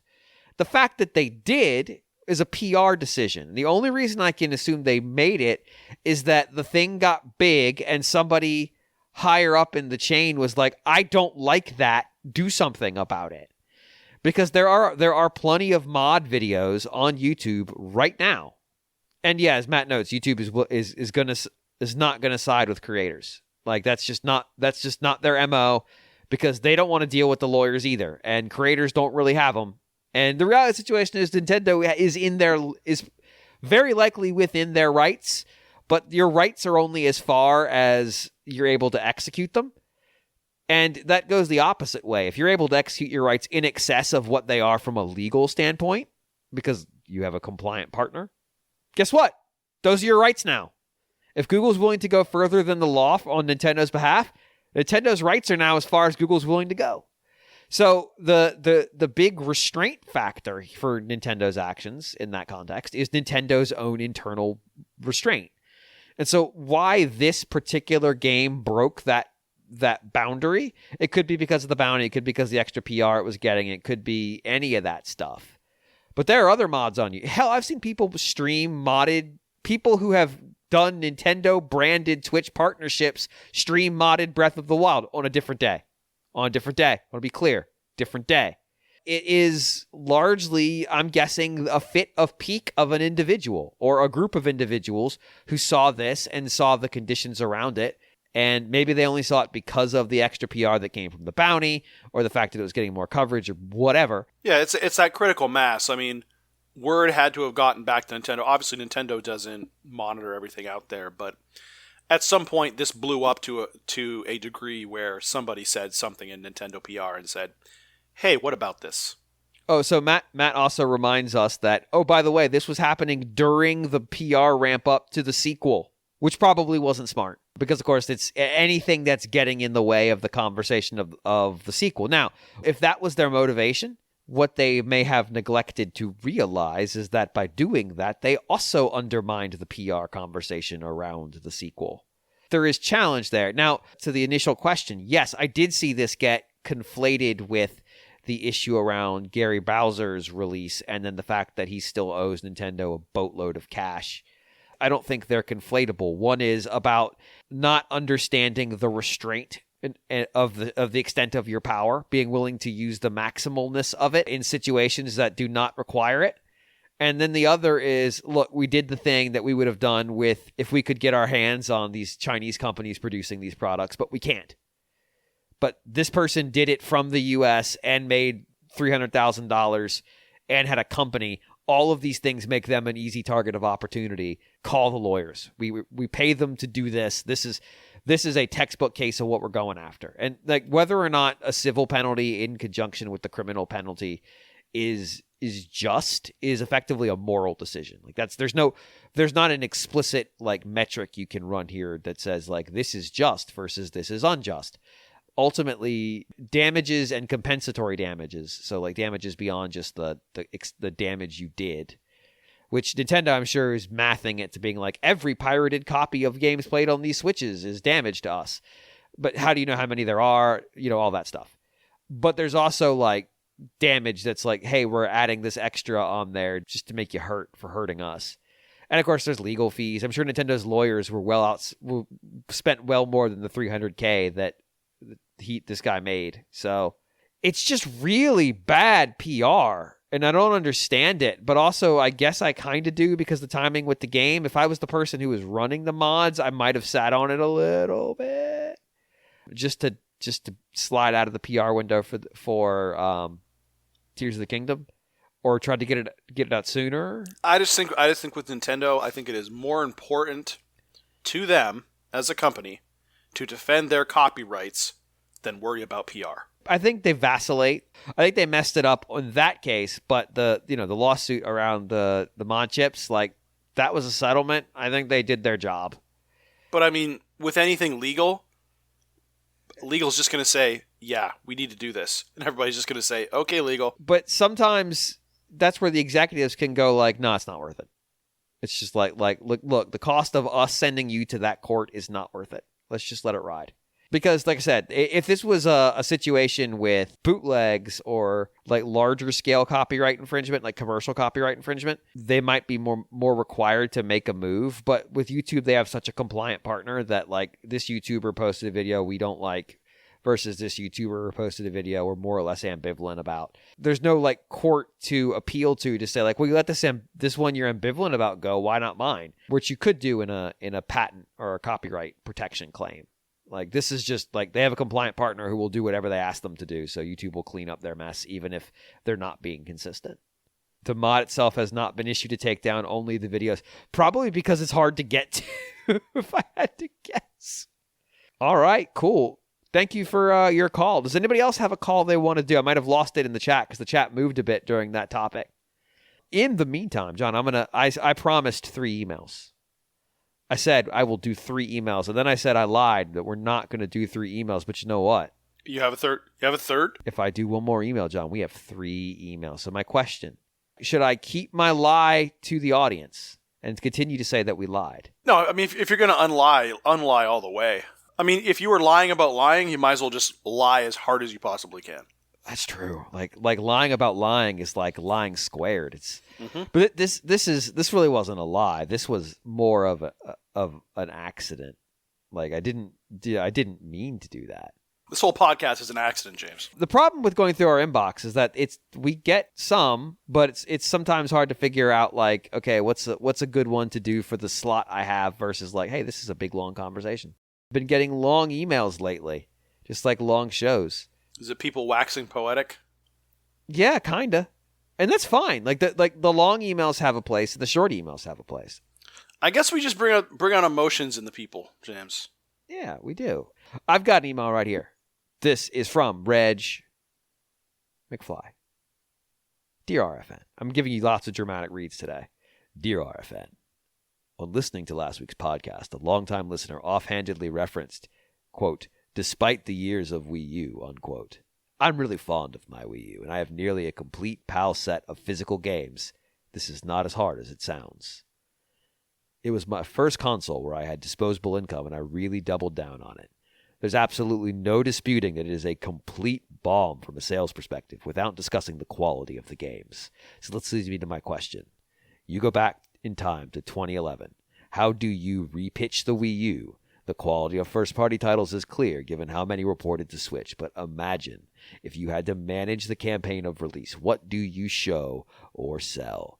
Assume you cannot change the name. J&J Dream Factory responses always appreciated. I gave y'all some voice on that one. Yeah, that was good. I probably wouldn't focus on the TV functionality. There was an entire video about TV and an action figure they made. Mm-hmm. We didn't need that. Yeah, and really that went nowhere. It sure didn't. In fact, I think the first time I used it was when they said they were going to shut it down, and I live podcasted going through it and just laughing hysterically. Yeah, I mean a lot of that functionality. It never launched in most markets. Yeah, a lot of that functionality was just a complete waste. It's so bad. It's so bad. That was kind of a thing at that time where everybody was like, the whole concept of having like a set-top box and being the center of your living room, that was a huge thing. Like just being a game console just wasn't enough anymore, even though it's been wildly popular since the mid-'80s to be just a game console. All of a sudden that wasn't good enough. The Xbox One is your all-in-one entertainment system. You can route Absolutely. your cable box through it. I want to have to launch my Xbox to watch TV. That's great. That's a good use of energy resources. Yeah. I never even really understood how that worked. Like, so there was an all. HDMI in on the back of the Xbox One. And there was another, so basically like you could route another HDMI device into the Xbox and use it as like a pass-through. Daisy chain it together like it's a parallel port controller from the 80s PC space. Mm-hmm. The TV button did some stuff, like it lets you, like use it as a TV remote and stuff. But yeah, it was such a dumb thing. I think for me, so we can't change the name. And I don't know that changing the name, people talk about the name like, oh God, the name was a catastrophe. But the reality of the situation, if you say that the device and the name are set in stone, the device itself to me is more of the problem, because ultimately the device is not an immediate successor to the Wii U. I don't think giving it a different name fixes that unless you wanted to call it Wii 2, and I just don't think that name sounds good. Like Wii U sounds fun. But like Wii 2, no, that just sounds like the 2 almost denatures the Wii part. Does that make sense? Like it's so sterile compared to the front of the name that it becomes this weird conglomeration of like very goofy start, very sterile end that I just don't think work well together. So then the question is, what can you do if the name is set and the product itself is set? And I mean, obviously, I think launching with a better launch lineup would have helped. I mean, the reason I didn't buy a Wii U at the start was there weren't any games I wanted. Like, I ended up buying New Super Mario Brothers U because it was there. And then I went in the eShop and bought a couple things that were there because they were there. Game & Wario, like, it was one of my choices. I bought the Nintendo Land one, so I had that. Like, the majority of my time with Wii U was, I'm going to play Nintendo Land, I guess. But that's got limited single-player potential, and I'm going to play Wii U single-player because it doesn't support online. I mean, Mario U, single-player because it doesn't support online. Now, we'd later find out why, because multiplayer and New Super Mario Brothers 2 sucks. Like, I feel like there had to be a better experience there at the start, especially because we just had New Super Mario Brothers 2 earlier that year. What I would have done is I would have moved the Wii U. This is complicated. I would have tried to move the timeline for the Wii U completing its development up, but released it at the same time. Because what I would have liked to have had is obviously Zelda wasn't going to happen because Breath of the Wild literally came out the day the Wii U was finally put in the ground with the Switch launch. Day of the Switch launch. Actually, didn't the Wii U one come out like a day later or something? Like, wasn't it actually a little bit later than the Switch launch? I don't recall. It was 1 week later. Yeah, so like, just absolutely stabbed in the neck. And yes, I'm saying that launching with Mass Effect 3 while the PS3 is simultaneously getting Mass Effect Trilogy is a huge fucking miss. And I get that was EA, but Nintendo was talking to EA. They should have said, look, shit or get off the pot. Don't give us Mass Effect 3 without Mass Effect Trilogy. because EA had already done the work to make that game work. They could have done it, but EA chose not to. So they released this crippled version of Mass Effect on that system. So yeah, it's pointless at that point. Nobody was going to buy that version because that version was the worst version on the market and also the most expensive version on the market. So that's an issue. That's a problem. Twilight Princess was also delayed on GameCube coming off of Wii, yes. I would have rearranged the development cycle of the console so that I had a better launch game. And to me, I think there's two candidates for the good launch game. And it's possible that for the first one, the idea just simply didn't exist yet.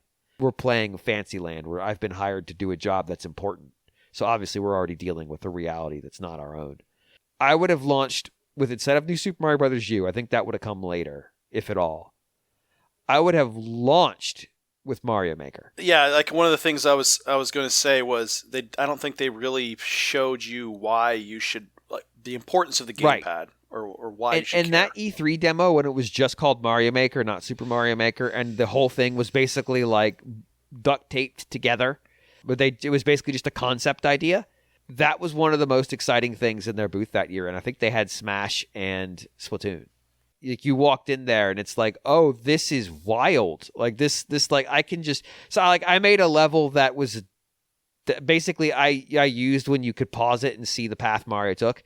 I used that to make a bunch of near pixel perfect jumps on music blocks, and then turned around and handed the gamepad to TYP, and I'm like, good luck, buddy. And he's laughing. But also, he's pretty much telling me, I don't remember his exact wording, but he's basically going like, oh, this sucks.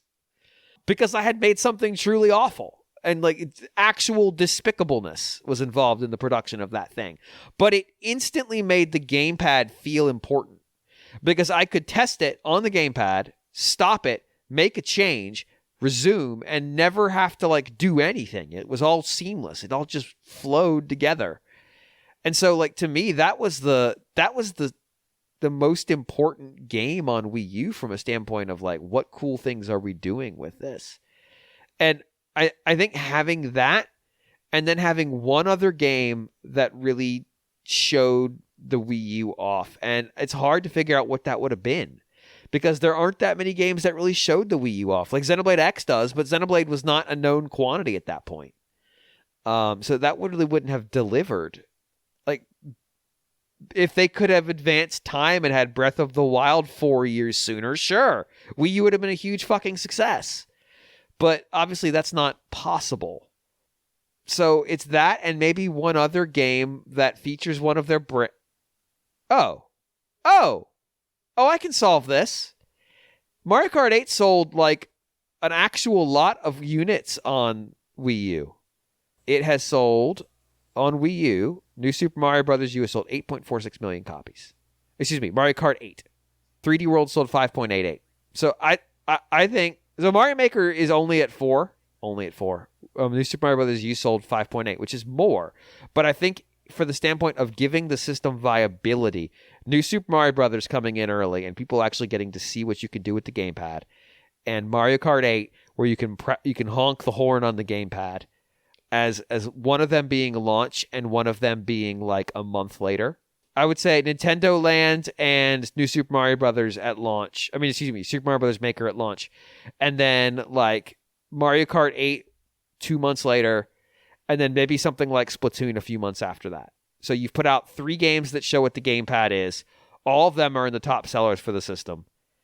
And then you can drop New Super Mario Bros. U. Then you can drop your Mario Party. Then you can drop one of your Zelda remakes. Maybe having Wind Waker remake ready at the start of the console's lifespan, because they knew Breath of the Wild was, a long ways out. That might have been good, just so it's there at the start to pad that launch lineup, because that launch lineup sucked. Yeah, it did. There just wasn't enough Nintendo in that launch lineup. That way they could, ice the rails till 3D World launches. Or yeah. Xenoblade X launches. And I think they did Xenoblade X dirty. I think they should have promoted that game more. Because I think it's really, really fucking good. Yeah, that was still sort of in the time period when they didn't really have a lot of faith in that franchise. No. There's stuff that... I don't think it would have made this a Switch-like success. That wasn't possible. The form factor of the Wii U ultimately made that impossible. But I think they could have made it better. cool. They could have made it more enticing right from the start. Yeah, and then it would have at least... Yeah, Mario Kart 8 had a 60% attach rate on Wii U. Because I think what happened was people saw that the launch lineup was lackluster. They decided to wait and see, and then they waited, and they saw, and they were like, oh yeah, I'm glad it's getting worse, not better. Yes. Like when we had that direct where it's like, here's a bunch of games that one of them is a spreadsheet, one of them is a picture, one of them is a video of a character who's not even in the game when it comes out. Not Xenoblade X. Just nothing. Nothing. That was the direct of nothing. After Fire Emblem Awakening, I would have absolutely tried to get a Fire Emblem game on Wii U at that point. Like anything. Just anything that was showing signs of success, I would try to make available on Wii U. But they didn't. Like they actually detrenched from the Wii U, and they basically let it languish while they tried to prepare for Switch. So yeah, maybe reorienting some of the games that did come out would have made more of a difference. But ultimately, I'm going to say something weird. I think the Switch failing was good. Because it forced them to do more prep. I mean, it's just the Wii U failing. Because it forced them to do more prep work on Switch. And I don't know that they land on Switch if Wii U isn't a complete disaster. Because they revamped their branding, too. Like, it was more than just, oh, well, we're going to change up the form factor of this thing. We're going to combine our portable and handhelds. Like, they rethought what Nintendo's iconography was. Like, they burned everything to the ground. It was the end of the gray logo Nintendo. And they brought back the bright red logo or the white text on red background. Like, that's almost a flashbang when it comes up on a screen. Yeah, I think it also made them rethink a lot of things. I mean, obviously, a failure of this magnitude will make any company do that. But I think with the Wii U, they obviously were invested in what they were doing there. In other words, they thought it was a good idea.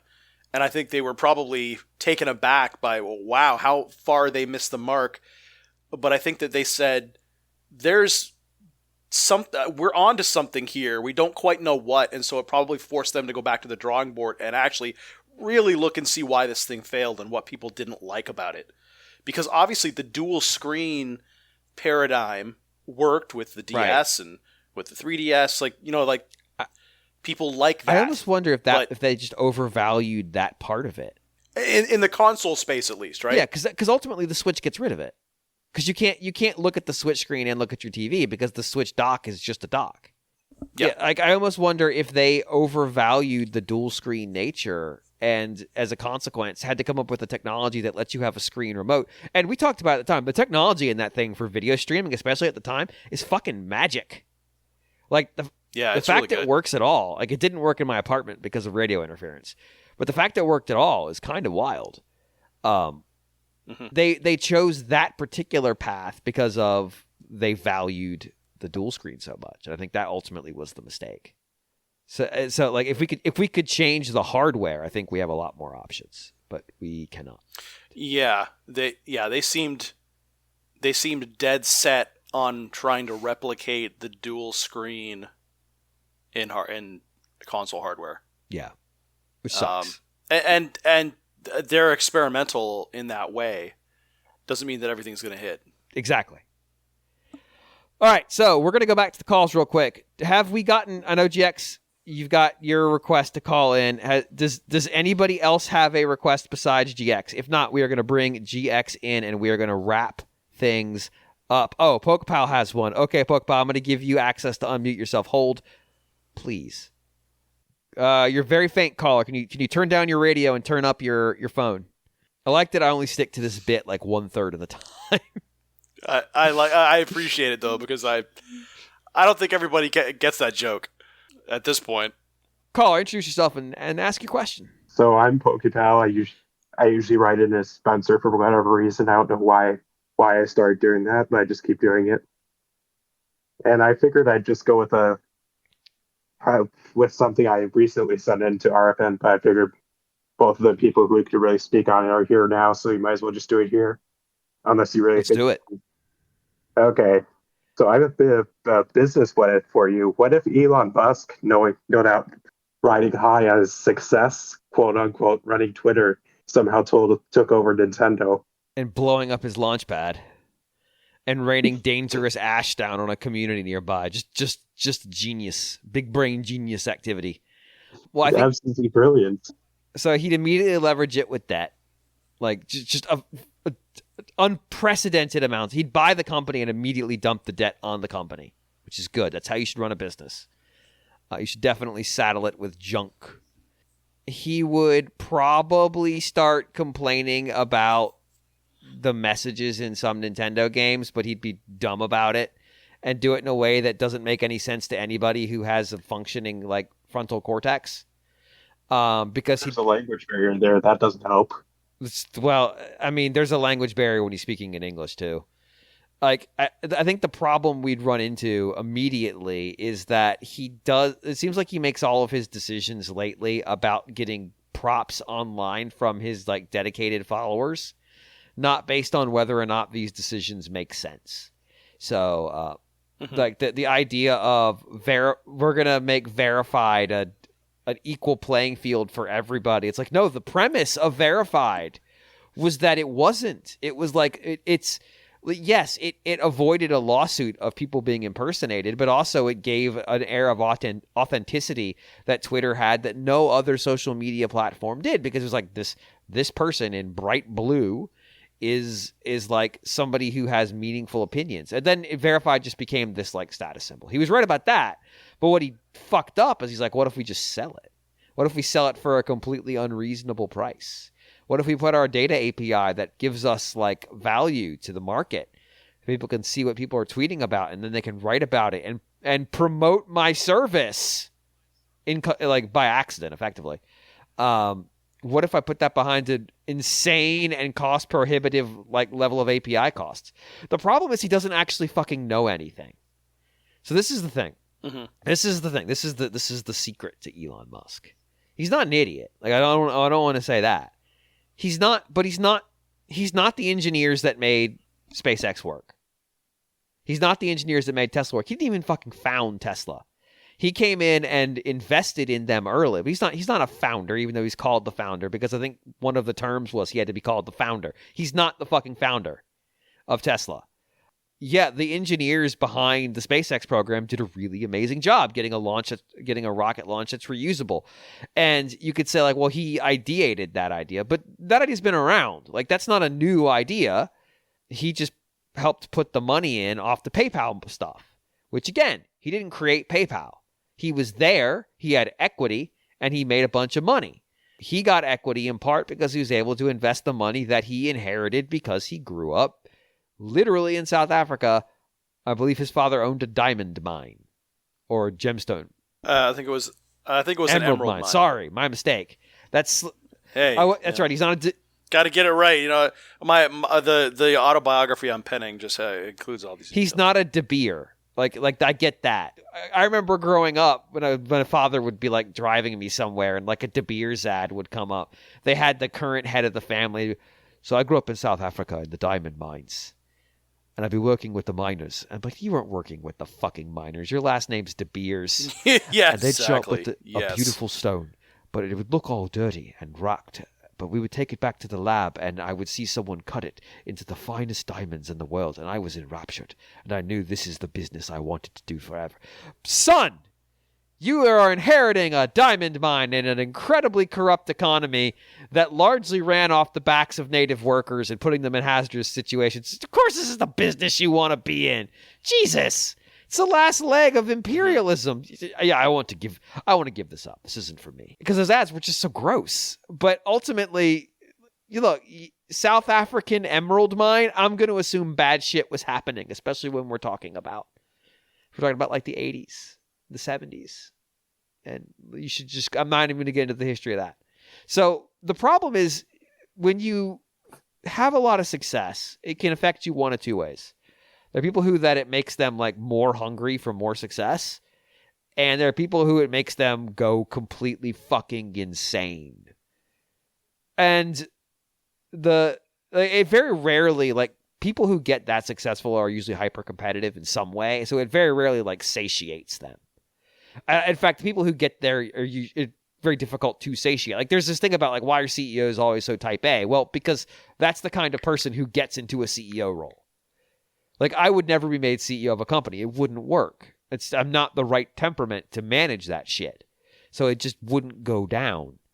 I think you see a little bit of that in Meta, where Zuckerberg refused to back off as CEO and put it over into a caretaker. And so, hey, John, did you see how much money Meta lost on their VR division? I did not, but I'm sure it would be in the billions. This quarter. So just for the last quarter. Oh, okay. This quarter, then it would probably be in the hundreds of millions? It was $4 billion. Wow, that's impressive for a quarter. Yeah. They made that division made about $300 million in revenue and lost $4 billion.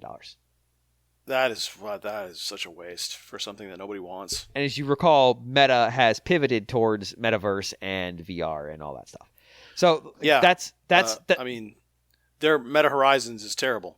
So yes, that's why like having the technologist sitting in the CEO chair is bad. It's bad. Don't do that. Yeah. You need the ruthless asshole CEO to a certain degree to go like, hey, idiots, how did you lose $4 billion? What's wrong with you? Everybody here is fired. All of you. You're all gone. Like sometimes, like layoffs are bad, but sometimes a division needs to go. And when a division loses $4 billion in a quarter, that's a red flag. That division is not going to be successful. You will never turn that division around. You might be able to save some of the staff and put them in other divisions, but that division is haunted. There are ghosts in the walls. Cannot be saved. Needs to go. So that's the problem, is that if you succeed like that and you go from successes, I mean, this is why the Solar City thing is bad. Like he basically dumps debt from one company onto another company he's running, which gets him sued. Or he comes up with the Boring Company, which is, it's funny, where he's just going to dig a trench underground. But it's like, yeah, digging underground is really expensive. And so coming up with technology to make it cheaper is cool. But digging underground is hard. And it's not what they're doing with it, with like Hyperloop. It's like, you want me to build you a tube the size of a car to go from Los Angeles to San Francisco? I'll just get the federal government to fund a railway line, which they're trying to do, but the state is causing them problems. It's like, there's faster ways to solve this that are more economical. It's like, this goes back to the whole, like, when Uber put up stop service, where it was like they would have a route and they'd pick you and a bunch of other people up to take them to one destination. It's a fucking bus, bro. You invented a bus. Buses are a thing. Like there is this sort of like mentality of that. And so I think the problem is that mentality doesn't apply to Nintendo, because Nintendo wants to do weird shit. And they don't want to go after like weird get rich quick stuff. So I think there'd be an instant culture clash. And I think what we saw from Twitter, and John, you can jump in here if you disagree, I think he would just go fire all the executives. Yeah, I think he would. And unlike a lot of companies, they set the tone there. Yeah, they do. And that's what I was just saying. I mean, it would be the most hostile of hostile takeovers if he bought Nintendo. I mean, the Twitter one was incredibly hostile. Like, yeah, the investors cashed out because, I mean, they had this thing that was just losing money hand over fist and didn't have a viable path to profitability. Now, Musk has not given it a viable path to profitability. He says the losses are down, but that's because they're not fucking paying rent on their office building, and they laid off a whole bunch of staff. Yeah, when you do those things, your costs are going to drop. Congrats. But that's not sustainable, because eventually someone's going to kick you out of your fucking office. Mm-hmm. And the people you wrongfully terminated are going to sue you. And so all of those things factor into, like, yes, you can temporarily make your books look great, but then they're going to look like dog shit when you have to settle 1 million lawsuits. So that's a problem. That is a problem. Like, if you don't understand what problems are, I'm going to let you know that is a problem. So that won't work at Nintendo, because the culture is important to the product they make. It is intrinsic in the product. Like they talk now, granted, when they talk about it, when they talk about bringing people on, we don't want to bring in necessarily people who love games. We want to bring in people with interests and then bring them into the culture. Some of that's just BSPR speak. Like, it just is. It is what it is. That's not a problem. BSPR speak has a place in this world. But some of it's true. And it's a process that says we're going to take people in when they're not like highly committed, quick delivers, high efficacy code, and we're going to let them grow into their role. Whereas in Twitter, they literally just went and looked at pull requests and saw who delivered the most code and then cut the bottom part of that. Hey, John, how many lines of code do you want to think I delivered in the last 6 months? My current role is lead engineer of a product team. I don't know. Depends how much hands-on coding you're doing. I mean, if you're not doing hands-on coding, not a whole hell of a lot. Maybe, I don't know, several thousand lines? 4. There you go. 4 lines. So I would have been fired at Twitter. But the problem is, if I was gone, fucking calamities. Because it would be like, I don't understand how any of this works. Mm-hmm. And you need those people.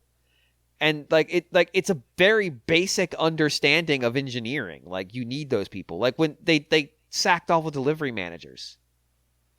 Yeah. And the product owners. And it's like, well, now they cut it to like one product owner. I think they had like 30 and they cut it to like 1. It's like, well, that's not going to work. It doesn't work because teams need their product owners. Teams need their delivery managers. That just falls back on the engineers who aren't good at that shit. There's this weird, like his mentality is this weird, like everything's fungible, everything's replaceable, everything can be run more efficiently. We can get more out of people. And that, like, yeah, remember the stories of Miyamoto going to some of his team and telling them it's Mario time, and that meant no one was going home tonight.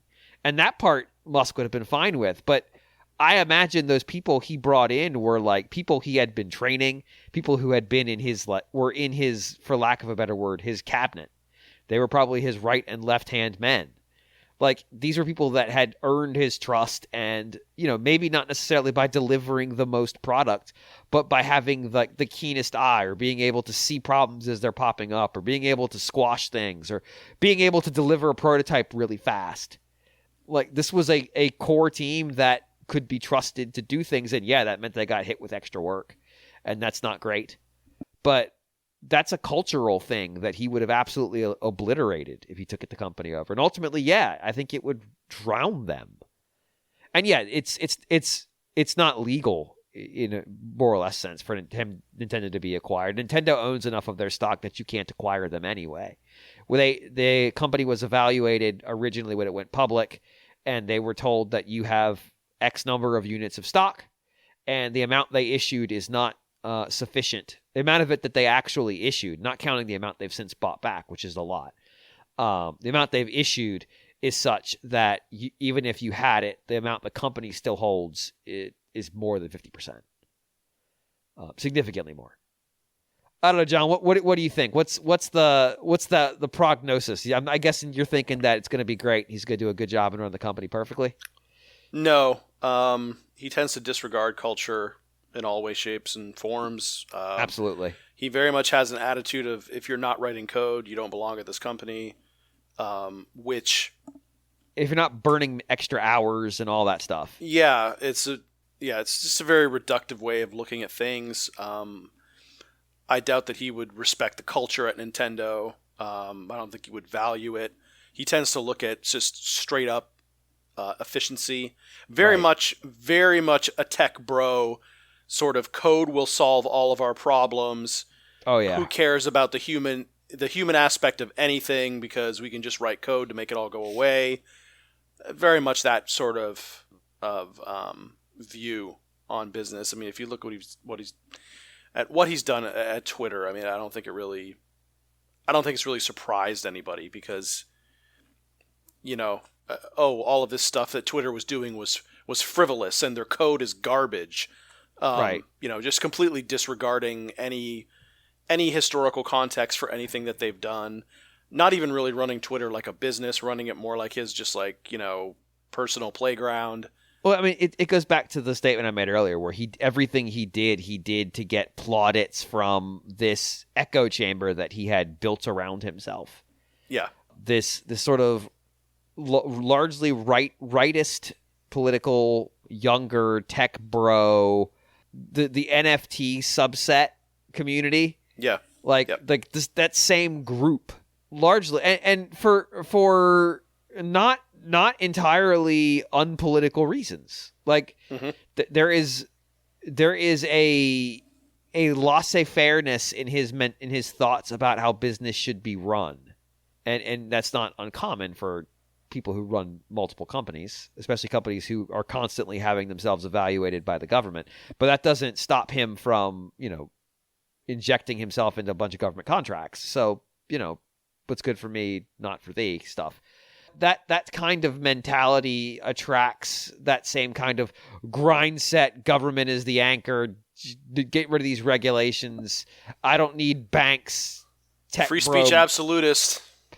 Tech bro bullshitters who then try to sell you NFTs. Free speech absolutist who then bans people from the platform and when they criticize him. Or as happened recently, people who were promoting the Block the Blue campaign, he was giving them fucking Twitter verified. Mm-hmm. Just because petulance. There's a petulance to it all. That is. Yes, absolutely. Was it Medium where somebody wrote an article criticizing him and they made it so that or was it Substack? Yeah, and you couldn't link to him anymore? Yeah, those URLs could no longer be embedded in tweets. It's just silly. They talked about getting rid of Linktree. Yeah, all that shit. It's stupid. It fundamentally undermines what people use Twitter for, which is to promote their content that they're putting elsewhere, because Twitter as a form is designed to be short. It is designed to give you excerpts. It is designed to have like some buzziness, not to be a long form place where you read content or watch video or listen to. That's why the RFN clip is always like 1 minute and 20 seconds. Like, I could go to full 2 minutes. If I pick the clip, it almost never goes the full 2 minutes. It's meant to be short. It's just enough to get you to click the link, which you should click the link. That's all it's about. Yeah.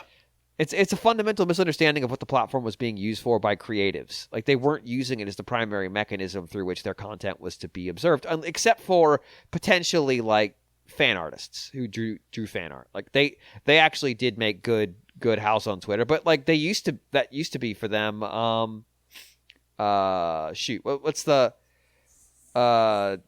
I'm blanking on Tumblr. Yeah, it used to be the Tumblr space, but then Tumblr said no porn, and a lot of those fan artists draw saucy art.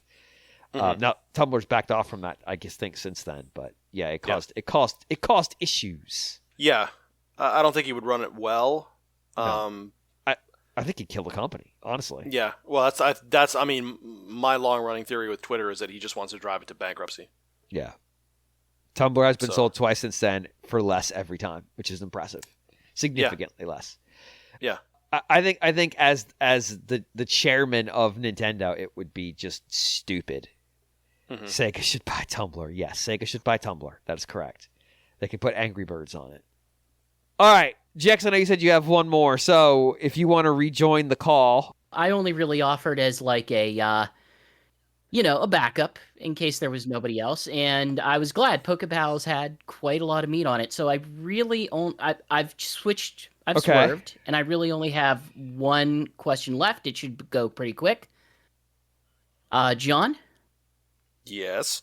What's the email address?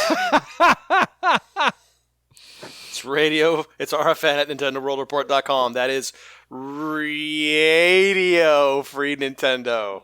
Yes. RFN at NintendoWorldReport.com. Not anything. I don't know what else you would call Not anything related to political ideology of the early 20th century. Nope. Nope. I thought it was RFN at Nintendo Pirate Radio. No, that's a different thing. We don't have control over that. All right, so let's go do it for the call-in show this week. I want to thank everybody who called in with their questions and in the emails that we read. Again, that is rfn@totalreport.com. So let's talk, John, let's talk schedule. This is normally where we would talk schedule with the rest of the crew, but they're not here. Guillaume's on a bus, apparently, a moving bus, so it's full of sofas. Greg is watching this round of the draft finish up. How many teams are in the NFL? I'm blanking. 32? 32, right? So we're on the last pick. Oh, this is round... Yeah. Oh, they're doing round 2?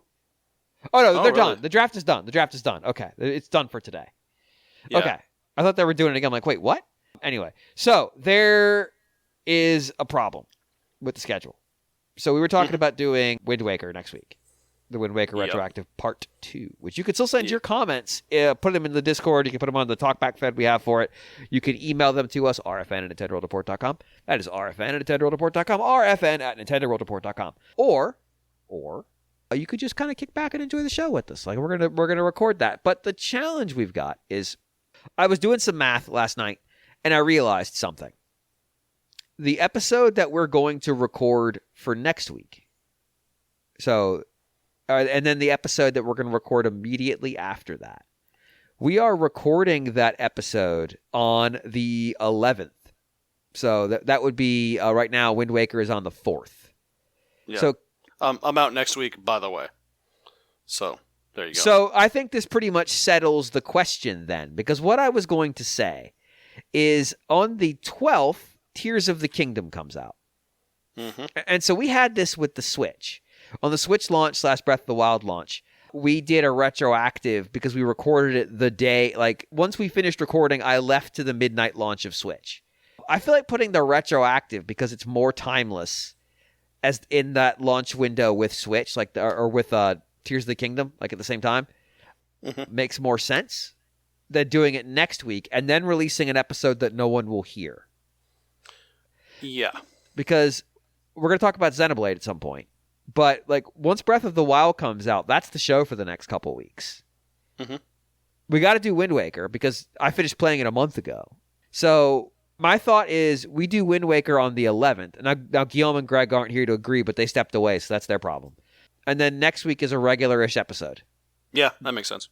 And then because that Wind Waker one ultimately is timeless. You can listen to it later. You can listen to it right then. It doesn't make a big difference. And then that also parlays us Zelda into Zelda. Mm-hmm. So that's too much Zelda, but that's okay. And yeah. Okay, so that's the schedule that the rest of the cast ultimately voted for as a consequence of not being here. So next week will be a regular-ish RFN episode. Guillaume will be returning, I believe, but I mean, I assume jet lag is going to be real. And we're going to do the episode, or a regular-ish episode, and then the subsequent week we will do Wind Waker. That episode will come out after Tears of the Kingdom is out, so you can listen to it while you're playing Tears of the Kingdom, I guess. And then, of course, the week after that, we will be giving our first look at Tears of the Kingdom episode. So next week's episode will have Xenoblade discussion in it, because I am playing it right now. Hopefully Greg is playing it as well. We might dismiss everybody else, because I don't even know how you talk about that DLC without spoilers.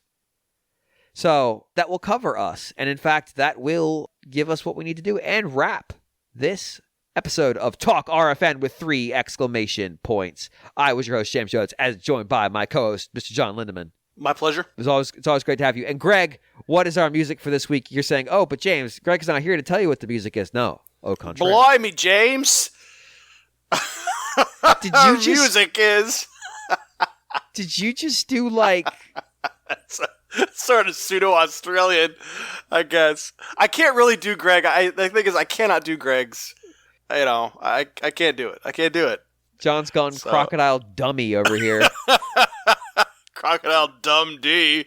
Oh my god! All right, man. So Greg actually, I've said this before. Greg is always on top of this. He sent us a recommended audio, and in fact, it's from MASB, who wrote us a question earlier.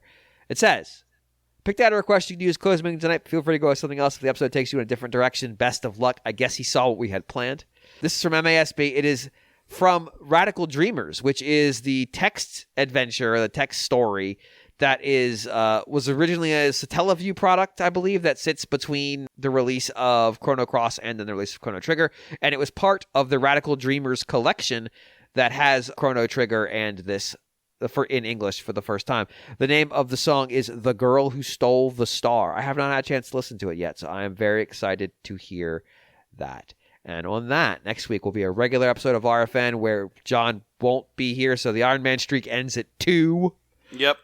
But you know what I mean? Like one streak ends, another one starts, you know? Guillaume will be back, Greg will be back, and we will do a regular episode, and we'll talk about this weird Xenoblade DLC. And then the next week will be the Wind Waker retroactive, and then between us recording it, honestly, probably while we're recording it, Tears of the Kingdom will come out, and then the week after that is going to be Tears of the Kingdom Blowout. So, thank you to those who were able to join us today. Thank you for those listening at home. We will see y'all next week. Bye, everybody. Later.